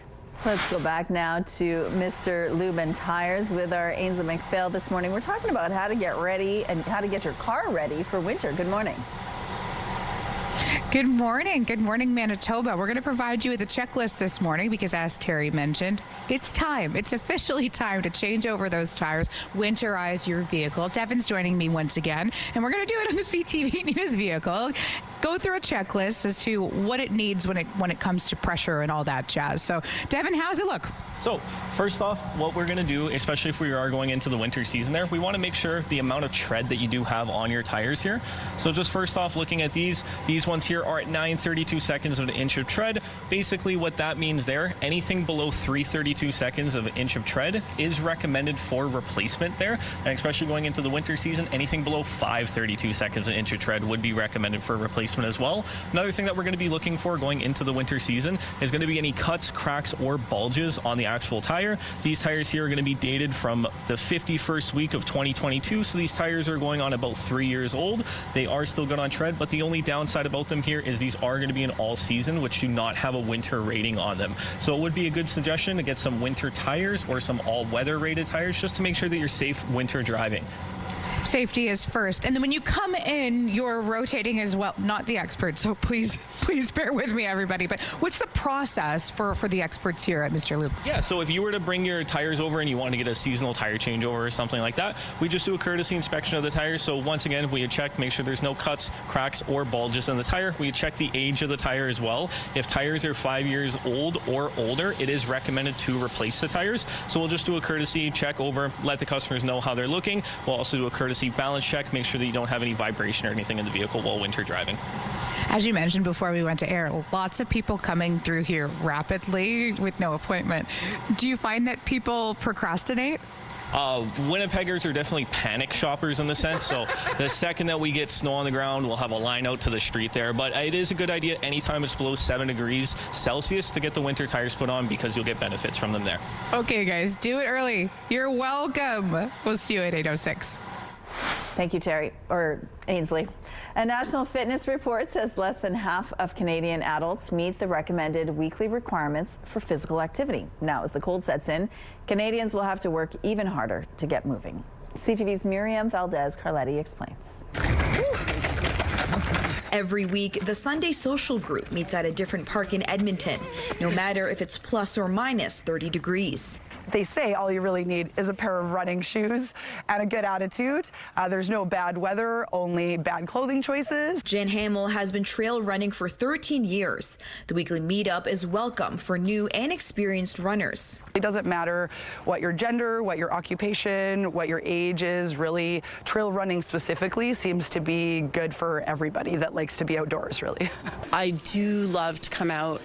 It's brought me a sense of community that can often be missing in an urban environment. The group runs between 10 to 15 kilometers every week. A national report by Participaction shows less than half of Canadian adults meet the recommendation of moderate to vigorous physical activity a week. From my perspective, that's not too bad, but definitely we would like to see more Canadians meeting guidelines. U of A professor John Spence took part in the report by Participaction. He says people typically take more steps if they spend time outside, but where you live can be a barrier. No question for Alberta, especially north central Alberta, that it will impact the amount of time that people, are spending outside. Regardless of the harsh Alberta winters, this running group isn't letting it stop them. The views of the river valley doesn't hurt either. It's actually a form of meditation. When you're running in nature, you can quiet your mind. You can focus on other things like the surrounding areas. The feeling at the end of the workout is always the best reward. We got out and got active for a couple of hours in the morning when we could have been sitting in bed or just sitting on the couch drinking coffee. Miriam Valdez-Carletti, CTV News, Edmonton.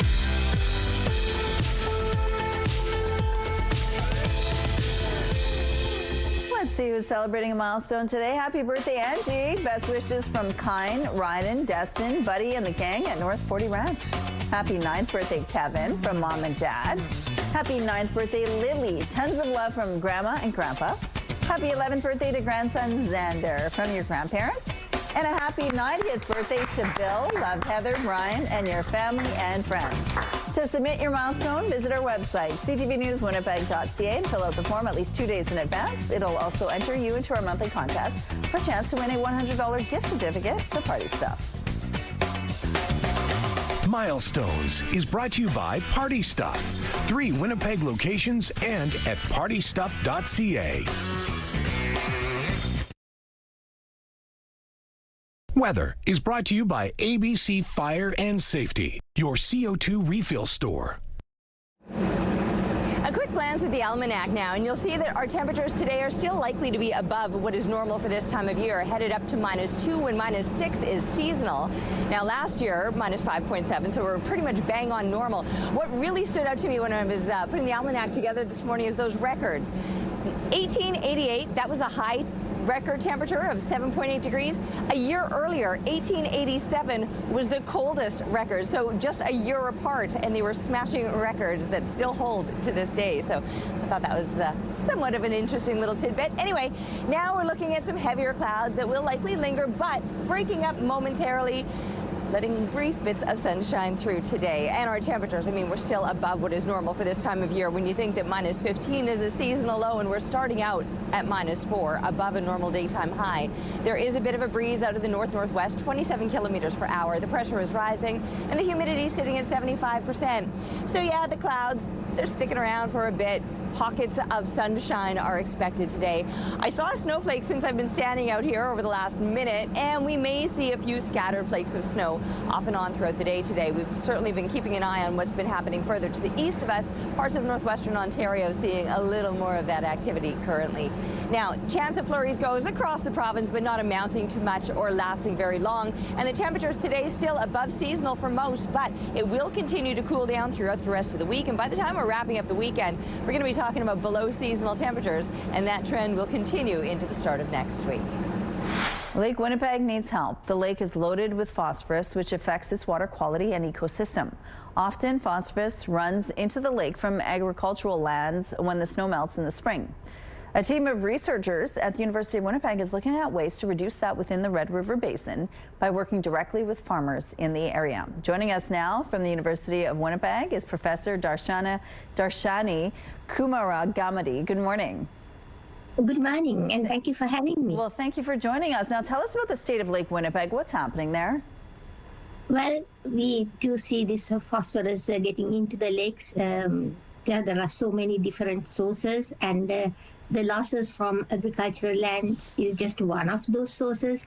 So when the phosphorus gets into the lakes and when the phosphorus concentration in the lake water increases, well, that triggers algal blooms and, well, that degrades the water quality. So that is the main issue.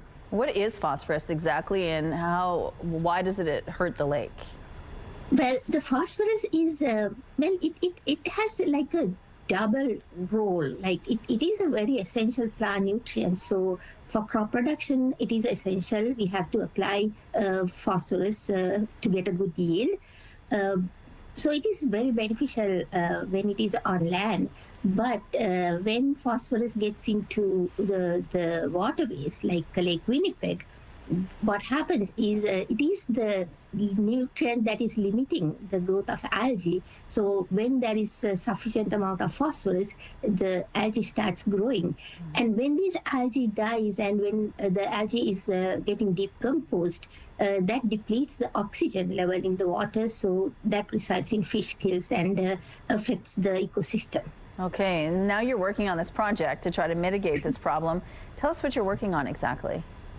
So this is a new project that we have launched. Our research is primarily funded by Canada Water Agency. So the main goal is to reduce phosphorus from farmlands within Manitoba's portion of the Red River Basin area. So this is, as I said, just one of many sources of phosphorus entering Lake Winnipeg. So what we expect from this research is to effectively reduce phosphorus losses from agricultural lands so that more phosphorus will be left on the land or on the soil where crops need it, and less phosphorus gets into lakes where it can cause harm. So this will be a kind of a win-win situation because we keep more phosphorus on the land and less is getting out of lands into the waterways. That would be so good. Now, you've been getting a lot of support from farmers from the area. Tell us about the collaboration between the two of you. Yes, this research is really a highly collaborative project. We are bringing together an unusually broad partnerships. Universities like two universities, University of Winnipeg and University of Manitoba, as well as federal and provincial agencies like Agriculture and Agri-Food Canada, Manitoba Environment and Climate Change, and watershed districts, and some not-for-profit organizations like Lake Winnipeg Foundation to tackle shared like water quality issue. And the farmers have been very supportive. We got a tremendous support to collect soil samples. So we have been out to about over 100 fields during this late fall. And we collected soil samples, and we also installed snow melt collecting devices in some of the farmers' fields. So we got a tremendous support from the farmers, and we will be continuing this project for another 2 years. So we will be reaching out 2 more farmers in the coming years. Well, after that 2 years, you'll have to report back and let us know how it went. Thank you, Darshani, for your time today. Thank you for having me. Anytime. Hey there, Lindsay Hamilton inside the Sports Center newsroom with your must-see moment from Tuesday. We are taking a trip to Montreal for this one. PWHL action, the Sirens in Victoire. In the third period, Abby Rock chases down the loose puck, shakes off her defender, buries it with a gorgeous goal. Rock, lovely little dangle, goes between the legs. 3 points in this one, but none bigger than that beauty. Definitely worthy of your must-see moment. Meanwhile, tonight on TSN, we've got Tangerine Raptors basketball for you as the Raps are looking for their 9th win in a row. They welcome the Pacers to town. It all gets going 7 p.m. Eastern on TSN 4. It's all for now from the Sports Center newsroom. Have a wonderful Wednesday.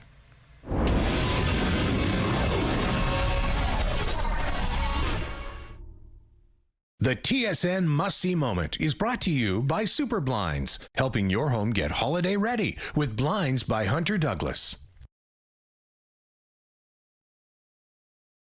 It's Wednesday, November 26th. Mineral rights under the microscope. Why 2 First Nations are taking Manitoba and Ottawa to court over rich deposits in the province's southwest. Tariff relief. Which sectors are in for some more help from the Carney government to blunt the effects of the ongoing trade war with the U.S.? And take heart, you early risers. Why a new study says the morning cup of coffee that warms your soul may have real cardiac benefits too. Your Morning Winnipeg starts right now.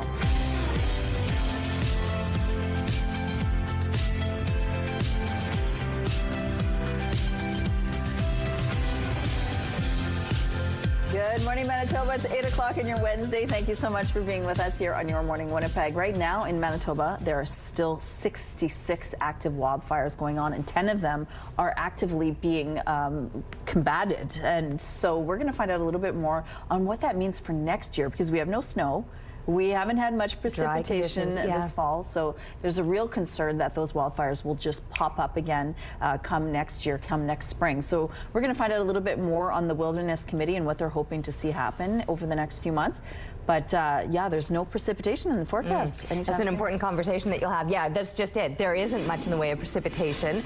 I mean, I've seen a flake of snow so far this morning, but not really seeing any time in the very near future a day that we're going to see that snow really starting to pile up in this time of year. We're all bracing ourselves. I mean, Ainsley's out on location talking about getting your snow tires on. And where is that snow? Well, it is falling in areas off to the east of us currently, but just not a lot in and around Manitoba. -4 is where we're sitting right now, still with these above seasonal temperatures and stronger winds at 27 clicks out of the north-northwest. The pressure is rising and the humidity is sitting at 75%. Now, it doesn't mean that there won't be a little bit of snow. It's just not going to amount to very much.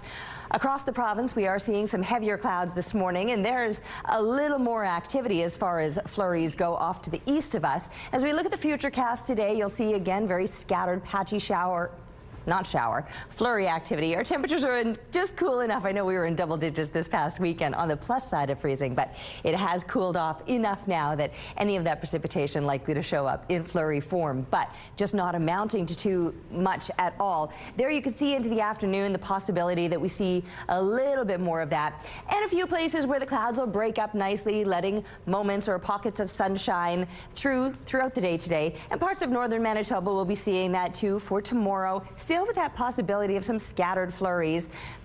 Just, again, not very much. And this time of year, we're starting to look ahead to the holidays, and people are wondering about a white Christmas, yada, yada, yada. But it doesn't look at any time in the immediate future, and by that I'm talking about till about Tuesday next week, that we are going to be seeing much in the way of precipitation. We will see the temperature slowly and steadily starting to cool down. In fact, by the time we're wrapping up the weekend and into next week, we'll be talking about below seasonal temperatures. And Paisley, thank you. I love that you've drawn the wind for us today on what might be a breezy one, so it's very fitting that we're showing your art today. We'd love to see more of what you're working on. Send the pictures to Winnipeg Weather at ctv.ca. The Weather Art of the Day is brought to you by 103.1 Virgin Radio. A pair of First Nations is suing the provincial and federal governments, claiming those governments have been unjustly enriched at First Nations' expense. And it all comes down to land rights in southwestern Manitoba. Deliberately and strategically, the Dakotas were excluded from the numbered treaties. This means the Dakotas have never surrendered their rights or title, and they have unceded rights to the land. The legal action centers on a portion of the mineral-rich Williston Basin that is located in the southwestern corner of the province. The province generates over $1.3 billion worth of oil and gas annually, some of which comes from the basin. It says the federal government granted subsurface rights to private landowners in Manitoba, but claims the First Nations were never consulted. The two First Nations are now seeking an unspecified amount in damages for oil revenue and for the government's alleged failure to compensate them. The word Dakota means the allies, so we're very much wanting to be allies. And it seems where provincial and federal governments are not so quick to come to the table with us. The province says they are unable to comment since the matter is before the courts. The federal government did not respond to our request for comment. Canada's steel and softwood lumber industries are expected to get some more help from the government. Our sectors, the auto sector, the steel sector, the lumber sector, the aluminum sector, that are under pressure. We care. We're acting in those sectors. There will be announcements this week to further support. Multiple senior government sources have confirmed to CTV News that Prime Minister Mark Carney will announce new measures today that could include cutting limits on the amount of steel that can be imported into the country from nations that don't have a free trade agreement with Canada. The federal government is also expected to announce more financial aid for steel companies and workers.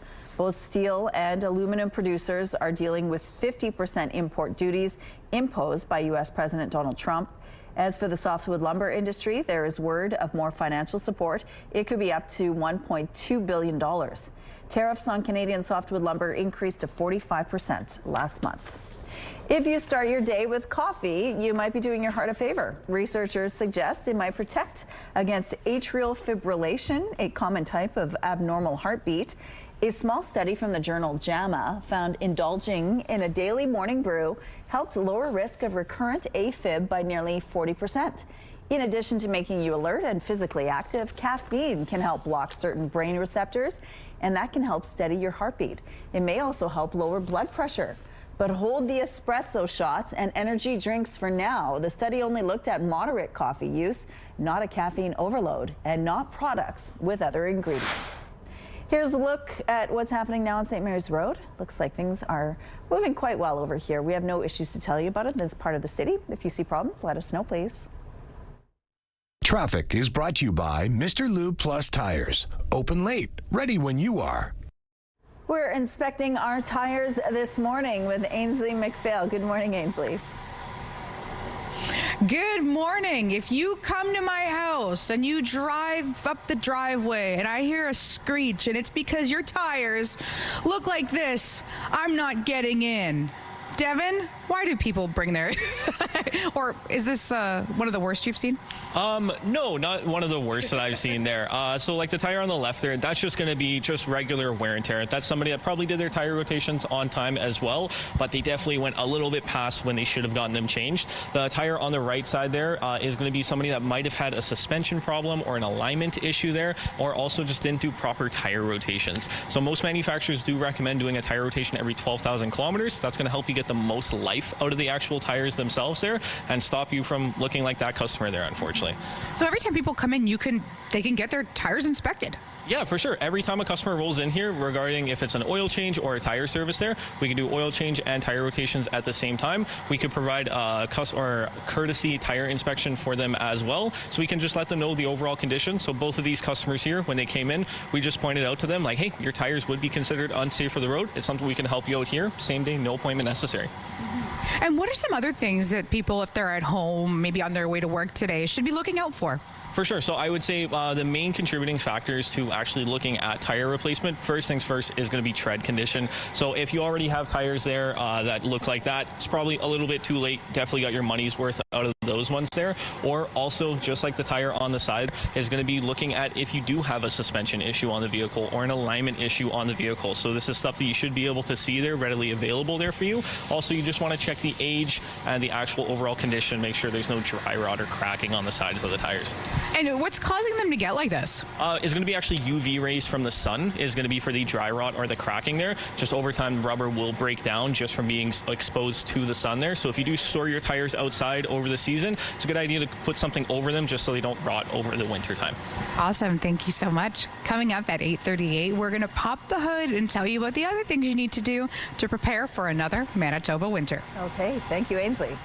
Jumping into the ocean off Canada's west coast at the end of November takes a lot of courage. But the frigid dip quickly became the last thing on the minds of two swimmers when they discovered they had company. CTV's Andrew Johnson reports.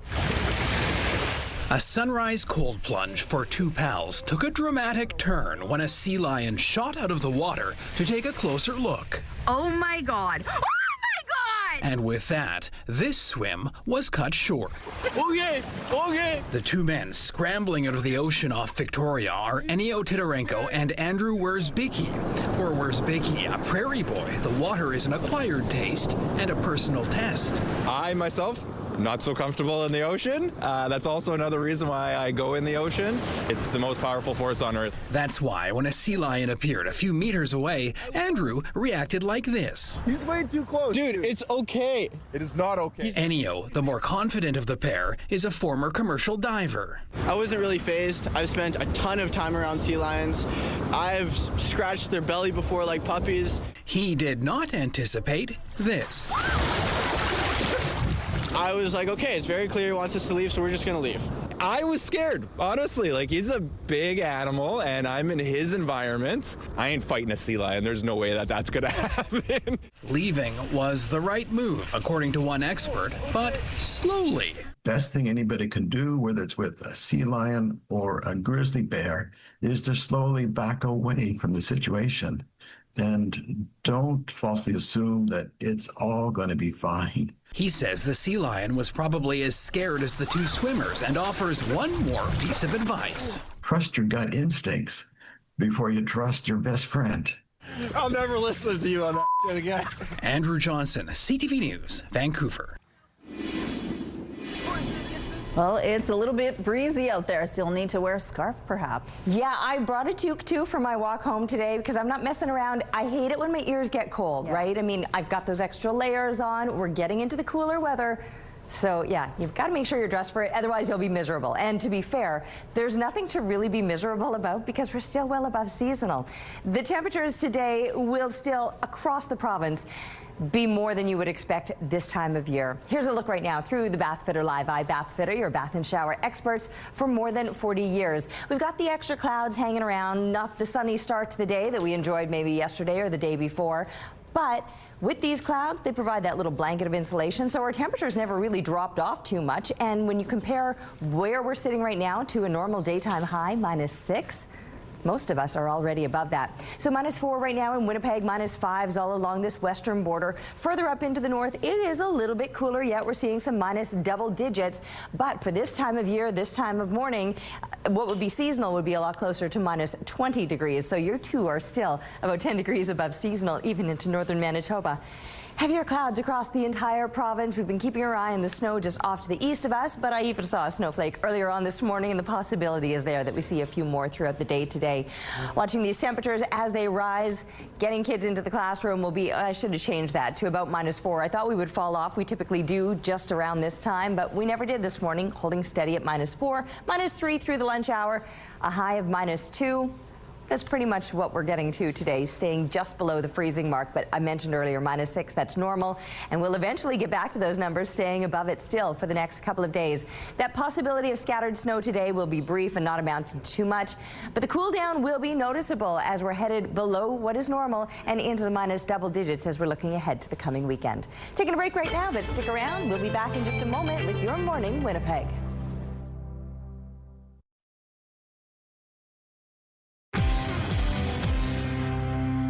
Energy and Natural Resources Minister Tim Hodgson is set to brief BC Liberal MPs today on the government's expected energy deal with Alberta.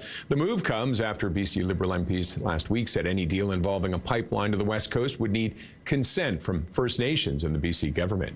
U.S. stock futures climbing as rising expectations for an interest rate cut help carry traders' newfound optimism into the Thanksgiving break. The S&P 500 was set to extend a three-day 3.5% rally marked by broad sector gains. The U.S. benchmark also found technical support by reclaiming its 50-day moving average. NVIDIA, though, is heading for another daily loss. And Prime Video has planned 15 hours of exclusive live sports broadcasts for Black Friday, including the PGA Tour Skins game, a Bears versus Eagles NFL game, and a pair of NBA Cup contests. The day's events begin at 9 a.m. Eastern Time with the Capital One Skins game.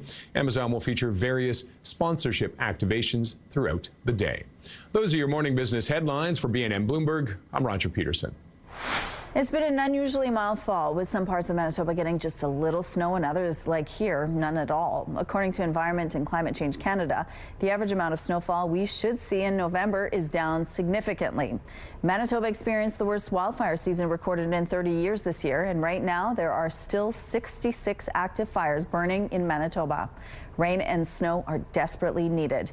Joining us now from the Wilderness Committee is Eric Rader. Good morning, Eric. Good morning. Thank you so much for joining us. Now, you actually travel extensively in the wild here in Manitoba with a specialty in the eastern part of Manitoba, right? Yeah, that's correct. Tell us a little bit about what you've been seeing out in the wild when it comes to the dryness, the moisture, and the concern that you have.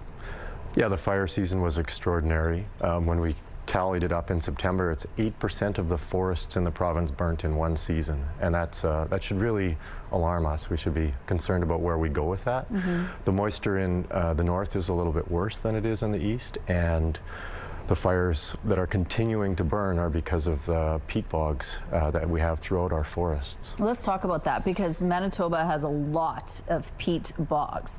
That's what makes us even more susceptible to these dangerous fires. Tell us exactly how they are so susceptible. What is it exactly? There's so much carbon in peat, the decomposing sphagnum moss, that once it burns, it doesn't even need very much oxygen, so it'll be below the soil and it'll be burning.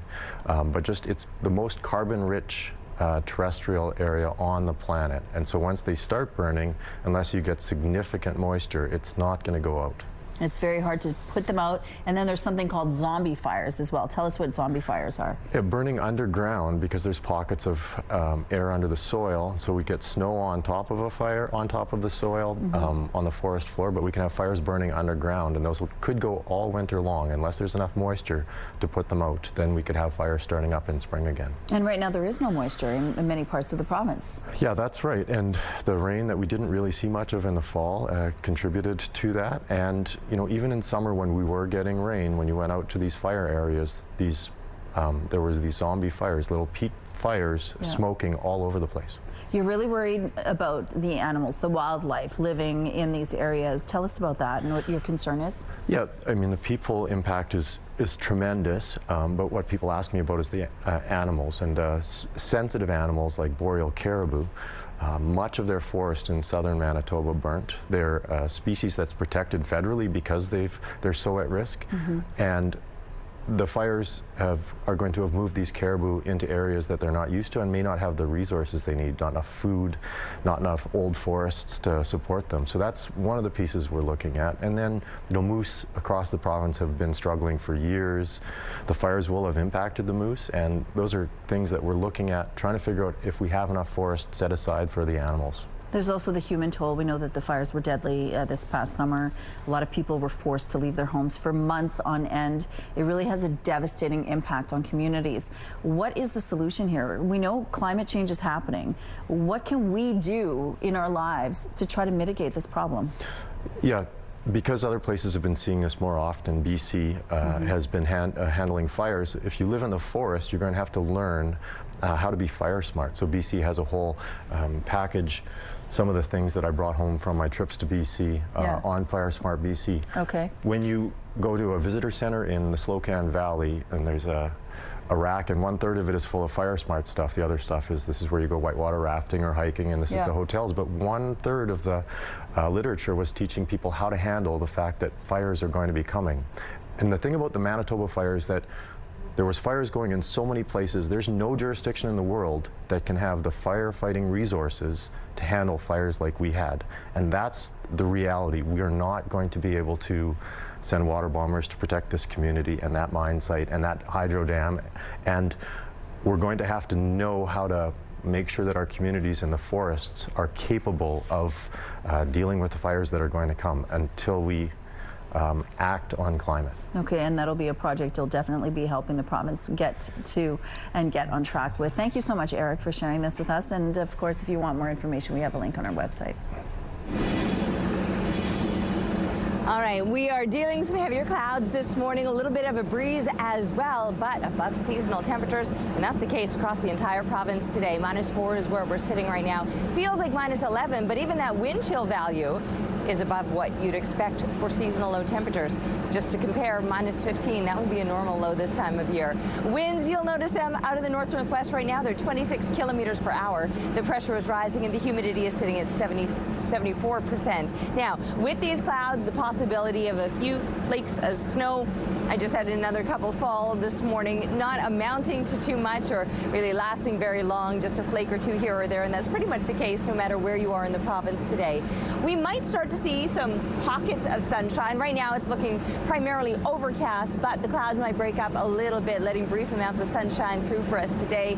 And these temperatures are already above normal, as I mentioned, and will still likely gain another couple degrees through the day today to a high of -2, but it will still be cooling down throughout this week, and even more so as we're looking ahead to the weekend. So -6 a normal daytime high, and by about Thursday, that's what we're looking at. And we're only hitting those seasonal temperatures for a day before we're sliding down into not deep freeze conditions, but below seasonal with -double digits expected as daytime highs through the weekend and continuing into next week.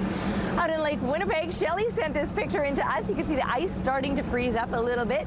Keep the photos coming, please, to Winnipeg weather at ctv.ca. We're taking a break right now, but we'll be back with Your Morning Winnipeg. Weather is brought to you by Canadian Footwear, helping you find the perfect fit.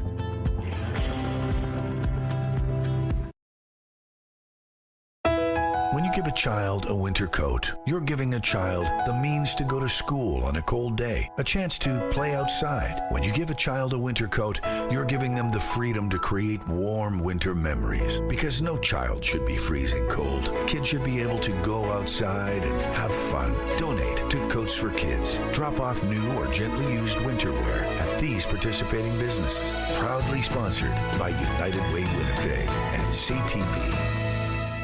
Well, it tapped into our creativity as a kid and still sparks nostalgia to this day. Priscilla Sam is the Senior Marketing Manager at Lego Canada Inc. Good morning, Priscilla.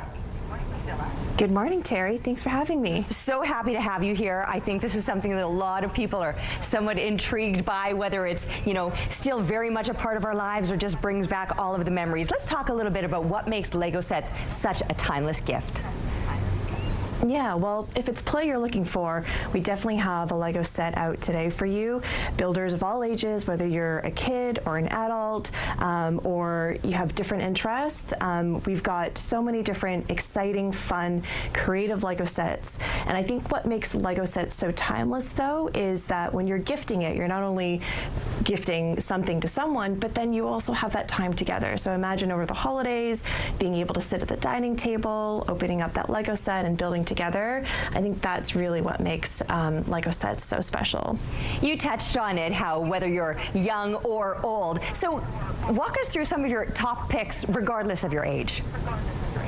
Yeah, and I'm very excited too. So I've got Lego Grogu here, who is probably the cutest character in the galaxy. It comes with the pram, so this is a perfect gift for any Lego Star Wars or Lego Mandalorian fan. And here we've got a Creator 3-in-1 featuring an adult panda and a little baby panda, which is really cute. And what's really great about our Lego 3-in-1 sets is that you can take all of these same bricks, break it apart, and rebuild it. And for this set, you could rebuild these pandas into a penguin and an orca. Neat. And then here we've got Lego Botanicals, which is our most popular sets this year. We've got 7 different flowers here, and these are really great for any coworker, teacher, or friend or family on your list. And for any gamers out there, this one's super cool. It's the Lego Game Boy, which is almost a 1-to-1 replica of the real thing. So very, very cool. That looks so real. You want to just pick it up and play it. All right, do you have anything that's new for the holidays specifically? Yes, well, I mean, this year we've had so many amazing partnerships from hit TV shows and movies like Lego Wednesday, Lego Wicked, to even Lego Formula One if you're a racing fan. And of course, if you're into anime, we also have Lego One Piece. So lots of really exciting partnerships across the Lego portfolio. That is so trendy and cool, keeping up with all of the latest things. Where do people find Lego sets? Any major retailers like Walmart or Amazon, and of course on lego.ca. Fantastic. They're sure to be on a lot of folks' lists, and if they're not, they should be. So thanks for sharing all of this with us this morning. Oh, thanks so much for having me, and happy holidays. Thank you. Same to you. Your Morning Winnipeg. Coffee is brought to you by Robin's Donuts, your favorite stop.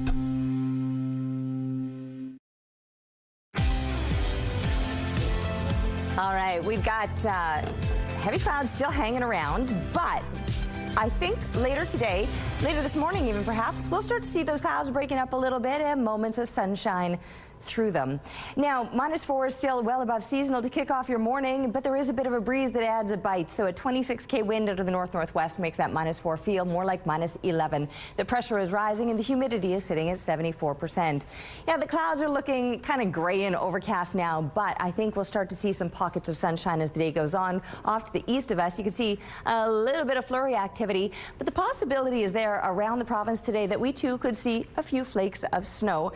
-2 is where we're headed today. I mean, we're starting out at -4. We're already above seasonal. We'll continue to make some gains, not massive ones, only another couple of degrees as the day goes on, but -6, that would be a normal daytime high. So anything above that, we're doing okay, especially to be above it already this morning. That breeze I mentioned, you'll notice it today, and you might want to, I've got a toque in my pocket for my walk home today. Keep those ears covered up if you're headed out today, because that breeze will certainly be noticeable. Down to -8 overnight. We're going to still see a few clouds hanging around and that wind still in place. -8 though, compared to a normal low of -15. We're still looking at these above seasonal temperatures to continue for another couple of days. -5 for tomorrow. We're getting closer to that seasonal high of -6. A little more sunshine, still that breeze. And then by Thursday, that's the day that we're looking at seasonal temperatures only for a day before we're slipping beyond that, and we've got cooler temps all through the weekend and for next week too. So we could be hitting the minus double digits. There will be some sunshine, but it will certainly be a little cooler. Manitoba Premier Wab Kinew has written a letter to Prime Minister Mark Carney asking for stiffer sentences for repeat or serial killers and changes to the parole system. Kinew cited the release of Sean Lamb, a man who pleaded guilty to manslaughter in the 2012 deaths of 2 Indigenous women and was later sentenced to 20 years. Lamb was released earlier this month under statutory release, a federal law that allows most inmates to be automatically released after serving 2/3 of their sentence. Canoe says the release seems to suggest that society places more concern on the well-being of a serial killer than their victims. Mark your calendars. The city's annual winter parking ban returns next week. The ban begins at 2 a.m. Wednesday, December 3rd. It means parking will be prohibited on designated streets between 2 and 7 a.m., regardless of what the weather is like. You risk a $100 ticket and the cost of a tow. To find out more about parking bans in your area, visit the city's website, contact 311, or download the Know Your Zone app. A man from Toronto has been charged for allegedly claiming a $1 million group lotto win for himself. You're asked specifically, are you a member of a group? And if you say, no, I'm not, and then you sign that form, that's a false statement because it's a sworn statement. 70-year-old Alex Perusha claimed the prize in the summer. At the time, a news release about his win said, quote, I double-checked my ticket and counted the zeros. When I realized it was a $1 million prize, I was overwhelmed. An audit later found Perusha should have shared the prize with 2 other people. He's now facing charges, including theft and fraud. Perusha has denied the allegations. As for the money, a lawyer says he may end up with nothing if he's found guilty. CTV News Winnipeg is building another toy mountain, and there's a few ways you can help. You can drop off a new unwrapped toy with us on Saturday, November 29th at Access Storage on Lowson Crescent from 1 to 4 p.m. You can also drop off items at all Scotiabank, IKEA, Toys R Us locations, and at select Winnipeg Fire Paramedic stations. We have a list of all 2025 Toy Mountain events and locations on our website, ctvnewswinnipeg.ca. Many Winnipeggers are raking well into November thanks to the warm weather, and with leaves still lying on the grass, some want the city to extend next year's yard waste collections past the end of October. CTV's Joseph Bernanke has more on the impact of the late cleanup. Charleswood resident Bob McWilliams says he never expected to be raking autumn leaves this late. It's just lasted a little longer this year because of the warmer weather. He's noticed many of his neighbors still cleaning up their yards as the city waits for the first lasting snowfall. He says the trend in late warm weather seems to be continuing, so the city of Winnipeg should extend their curbside leaf collection next year.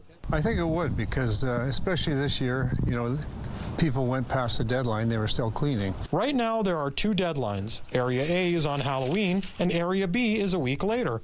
And it's not just residents staying busy with their yards.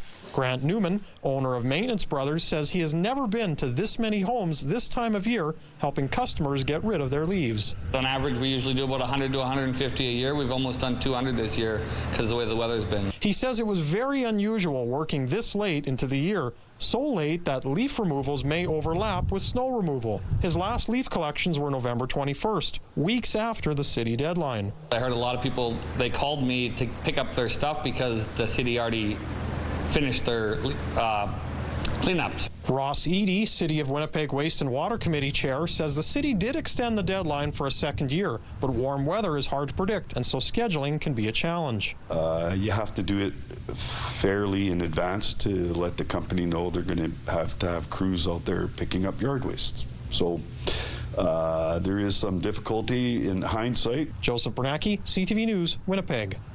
Taking a look at the current traffic situation around Portage Avenue at Polo Park. As you can see here, things are moving quite well, it appears. If you have any other traffic tips or updates to share, please text them to us at 10400. And here's a look at your gas prices. The Canadian average is $1.34. The provincial average is lower at $1.27. In Winnipeg, the average is $1.26, and the lowest price in the city is $1.14. All this info is on gasbuddy.com. The Price at the Pump is brought to you by the Kidney Foundation. Help by donating your card today. For our question of the day, we wanted to know, what's your favorite kind of cake? Auntie Nina says red velvet and carrot cake with cream cheese icing. Sounds good. Another viewer says their favorite cake is Vinaitarta, Mom's recipe, of course. David enjoys angel food cake with Cool Whip and pineapple. Addie says Jeannie's cake, banana. You either love it or you hate it. Jackie enjoys a hummingbird cake and seasonal fruit cake. Marlene's favorites are tiramisu and cheesecake. Stacy says Jeannie's cake. Lawrence's 2 favorite cakes are Black Forest cake and also carrot cake with raisins iced with cream cheese icing. And Darren says puffed wheat cake is the best, especially when his dad made it while growing up. Thank you so much for your responses. Let's go now to Ainsley McPhail. We're talking about how to winterize your vehicle before the snow flies. Good morning. Good morning, Rochelle. Well, I might be an expert in ice cream cake, so I definitely want to weigh in for our question of the day. Not an expert in vehicles, so if I come into Mr. Lube Plus Tires, maybe I'm spending $500 just because I'm like, just do it all. Devin's joining me once again. What is the first thing we should do when we talk about winterizing, even the inside of the vehicle? Winterizing a vehicle, first things first that you do want to go over is just going to be your basic everyday maintenance there. So things like getting your battery tested, making sure that the vehicle will start in the wintertime so you're not late for work, anything like that. Having a good set of winter tires on there as well. Some other things is making sure that you have winter washer fluid in the vehicle there so the reservoir or the fluid itself doesn't freeze, so you aren't stuck with no washer fluid and you can't see out of your windows. With that topic as well is making sure you have a nice fresh pair of wiper blades on the vehicle, so if there is any slush or ice or debris on the windshields that you can actually see out of the windows there as well. Some other just good preventative maintenance services is just going to make sure that all your fluids are up to level, making sure that you have a good fresh oil change in the vehicle. Some other maintenance things, like if your vehicle requires it at certain intervals, it's going to be like transmission fluid changes, stuff along those lines, just making sure that you're ready for the winter conditions. And there's so many details too. We were even saying before, the back wiper too. Like, there's going to be just so many details. But if you come in, you guys can help resolve some of those issues. Yeah, for sure. So we do a 21-point inspection when you do come in. So we'll check over the things like your wipers, your filters, your fluids, everything of the sort there. Make sure that you're all ready for the winter roads. And tires is in the name, and we didn't even talk about tires yet. Isn't that funny? Yeah, I feel like we talked quite a lot about tires there, but making sure you got a good set of winter or all-weather rated tires there. Just making sure that you're safe, because the tires are the only 4 points of contact to the road. So it's good to make sure you have a good set of tires so you're safe all winter long. And not waiting to the last minute. Would you recommend people coming in now? Yeah, for sure. We're no appointment necessary, just first come, first serve. Anytime you like, we're open 12 hours a day, 8 a.m. to 8 p.m. every single day of the week there. So anytime that fits your schedule, come on down. We'll take care of you and we'll lift you up, swap over your tires, make sure all your fluids are changed and topped up, and you'll be all good for winter. And I understand too, you are providing a service, but at the end of the day, we all want the same thing: safety on our roads. Yeah, exactly. Safety is #1 priority there. So making sure that your vehicle is good, gets you to work on time or wherever you need to be. Nobody wants to be stuck in a snowstorm. Thank you so much. And just before we're out of time too, I want to mention inside the vehicle, these are things I forget: the phone charger, a candle, another set of jumper cables too. Head to your local store to make sure that happens. We want everyone in Manitoba to be safe. And of course, an emergency kit in the trunk is a good idea too. Thank you, Ainsley. Let's go out to the rooftop. Snacks. And what? Snacks. Snacks. Always good to have snacks. And maybe it's good a to blanket. have snacks. It looks windy out Don't there. eat your snacks in rush hour, right? Like when you're on your way home, you're like, oh. Maybe a chocolate cake. Okay, here's what we need to know about what's going to be happening weather-wise, because the cold weather is certainly happening. I know we're talking about getting prepared for it. Later on this week, we're going to be talking about below seasonal temperatures, but still for today and another couple, we're well above what you would expect this time of year. We do have some heavier clouds hanging around. There will be some moments where the sun shines through these clouds. I can see some thinner spots that are looking a little more bluish than gray, but overall it's pretty overcast first thing this morning. -4 is where our temperature sits. That's already above a seasonal daytime high, and we'll still make some gains today, adding another couple degrees to that number. However, there's a bit of a breeze, a 26k wind out of the north-northwest, making that -4 feel more like -11 this morning. The pressure rising and the humidity sitting at 74%. As the day goes on and we start to see a little more blue sky, there is still the possibility that a few flakes of snow could fall, and around the province that possibility is there, but things are a little more active with the flurries off to the east of us through parts of northwestern Ontario, so just things to keep in mind there. I mentioned the cool down coming, so yes, today we're still likely to gain another couple degrees, ending up at about -2, -6, a normal daytime high. Tomorrow we're getting closer. By Thursday we're probably looking at seasonal temperatures, but only for a day before we're sliding into colder weather, and that'll be setting in for the weekend. And by that I'm talking -double digits for daytime highs, and that'll continue not just to wrap up the weekend, but into the start of next week. We're taking a break right now. We'll be back with your Morning Winnipeg. Weather is brought to you by Garage Masters, your complete garage specialists.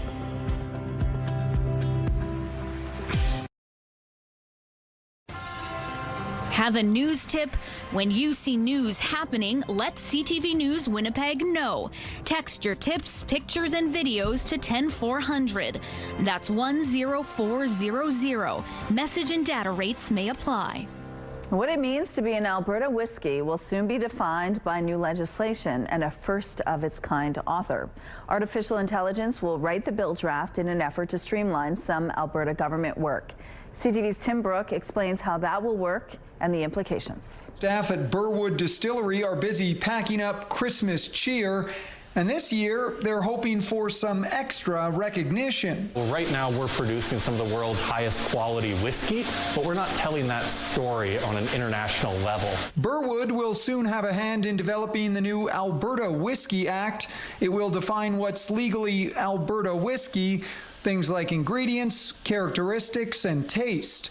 It's a seemingly straightforward task for a human, so the bill's author may surprise you. I'm actually really excited about the utilization of artificial intelligence in the drafting of this act. The provincial government will prompt AI to draft the act. What a better piece of legislation than the Alberta Whiskey Act. It doesn't involve any hearts or lungs. If AI gets it wrong, then we can use human writers that can correct it. There will be some guardrails to ensure everything is accurate, and the Justice Minister will likely have the final proofread. I'm not aware of a jurisdiction in Canada that has used AI to write legislation, so it only makes sense that we would go there first, because we're leaders in tech and innovation. South of the border, some states have used AI for legislative reasons, but experts say in Canada, there could be untapped potential. And I think the opportunity here is how do we produce more effective legislation that takes into account big sets of data? Of course, there's a chance this act needs to be researched and written twice over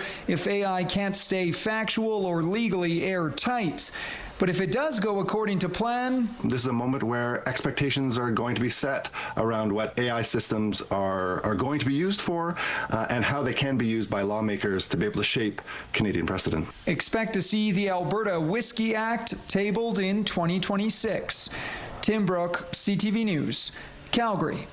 If you have any guys on your Christmas list, the manly man, maybe you need some great ideas. So we're turning to Roland Champagne, lifestyle expert, who is joining us this morning. Good morning, Roland.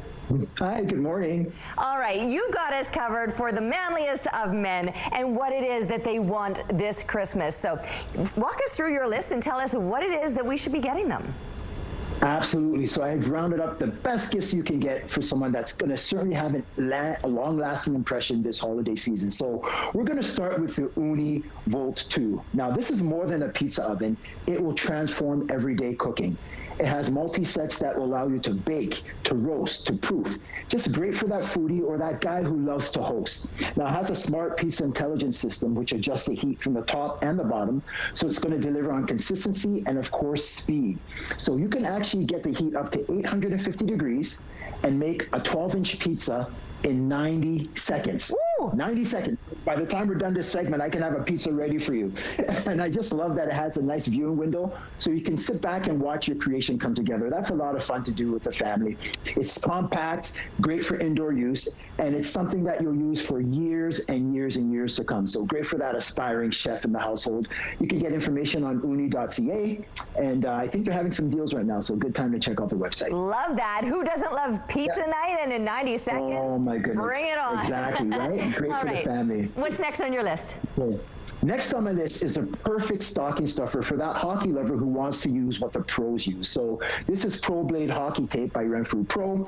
It comes in single rolls, or you can get the Renfrew Pro Season Pack, which is a mix of 20, mix and match of 20 rolls that come in different colors, different styles, so you can match it with your gear. You can just go for the vibe that you're looking for. My personal favorite is this one here with the fire flames. I think that's really cool. You know, it's truly a Canadian brand.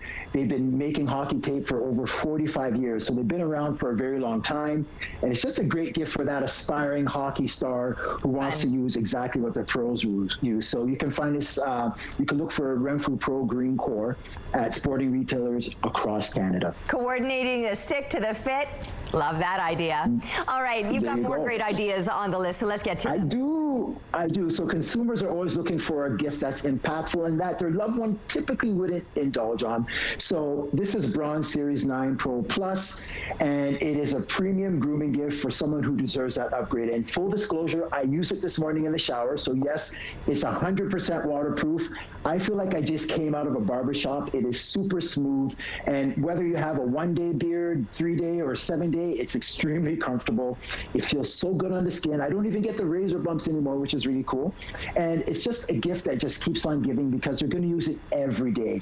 So it's something you can find on Amazon.ca or other major retailers. So something you want to really consider if you want to upgrade the grooming routine for the man in your life. Very nice. And that smooth skin is really a gift to her as well. Oh, yes, of course. All right, we don't want to run out of time. You've got one more thing to share with us. One last thing to share.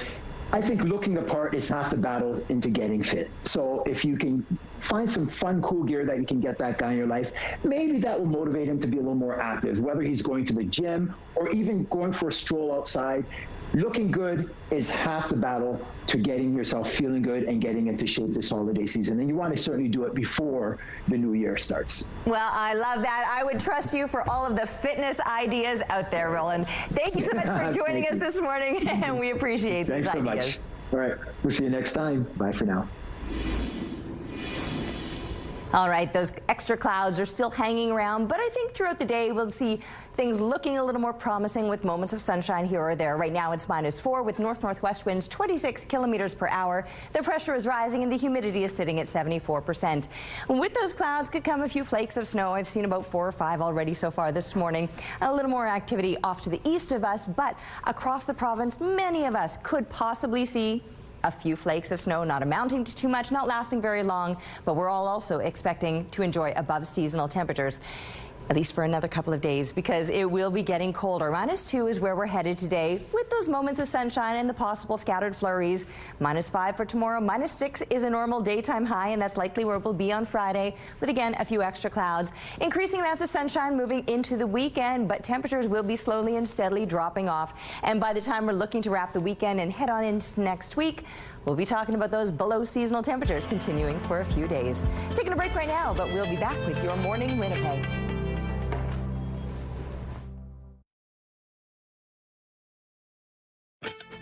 Rooftop arrangements provided by Lacoste Garden Center. Salon services provided by Essentique Spa Salon. The Toronto Zoo's 2 new Komodo dragons now have new names. The siblings will be called Rhea and Como. The names were selected after more than 10,000 votes were cast online. The zoo says Rhea has already been introduced into her new habitat. Look at those tongues. Oh my goodness. Ooh. Very cool. And now check out the new dinosaurs at the Museum of Natural History in New York. The museum's holiday tree is decorated with origami dinosaurs, cranes, and other creatures. The origami holiday tree is a tradition dating back more than 40 years. This year's theme is New Beginnings. It's a nod to a new exhibit on the end of the age of dinosaurs. Could you imagine the hours it takes to fold all of that? All of that work, your fingers would be sore. And one of Germany's most picturesque Christmas markets has reopened after a 2-year relocation. Berlin's Gendarmen Market has been renovated and now has its famous Christmas market back. Around 1 million people are expected to visit before the end of 2025 for some Christmas shopping, ice skating, and to grab a snack and mulled wine. These kinds of markets have been cherished in Germany since the Middle Ages. So fascinating. I'd love to see that one day. Look at that. So beautiful. That's cool. Yeah, that does it for us. Have a great day. We'll see you tomorrow.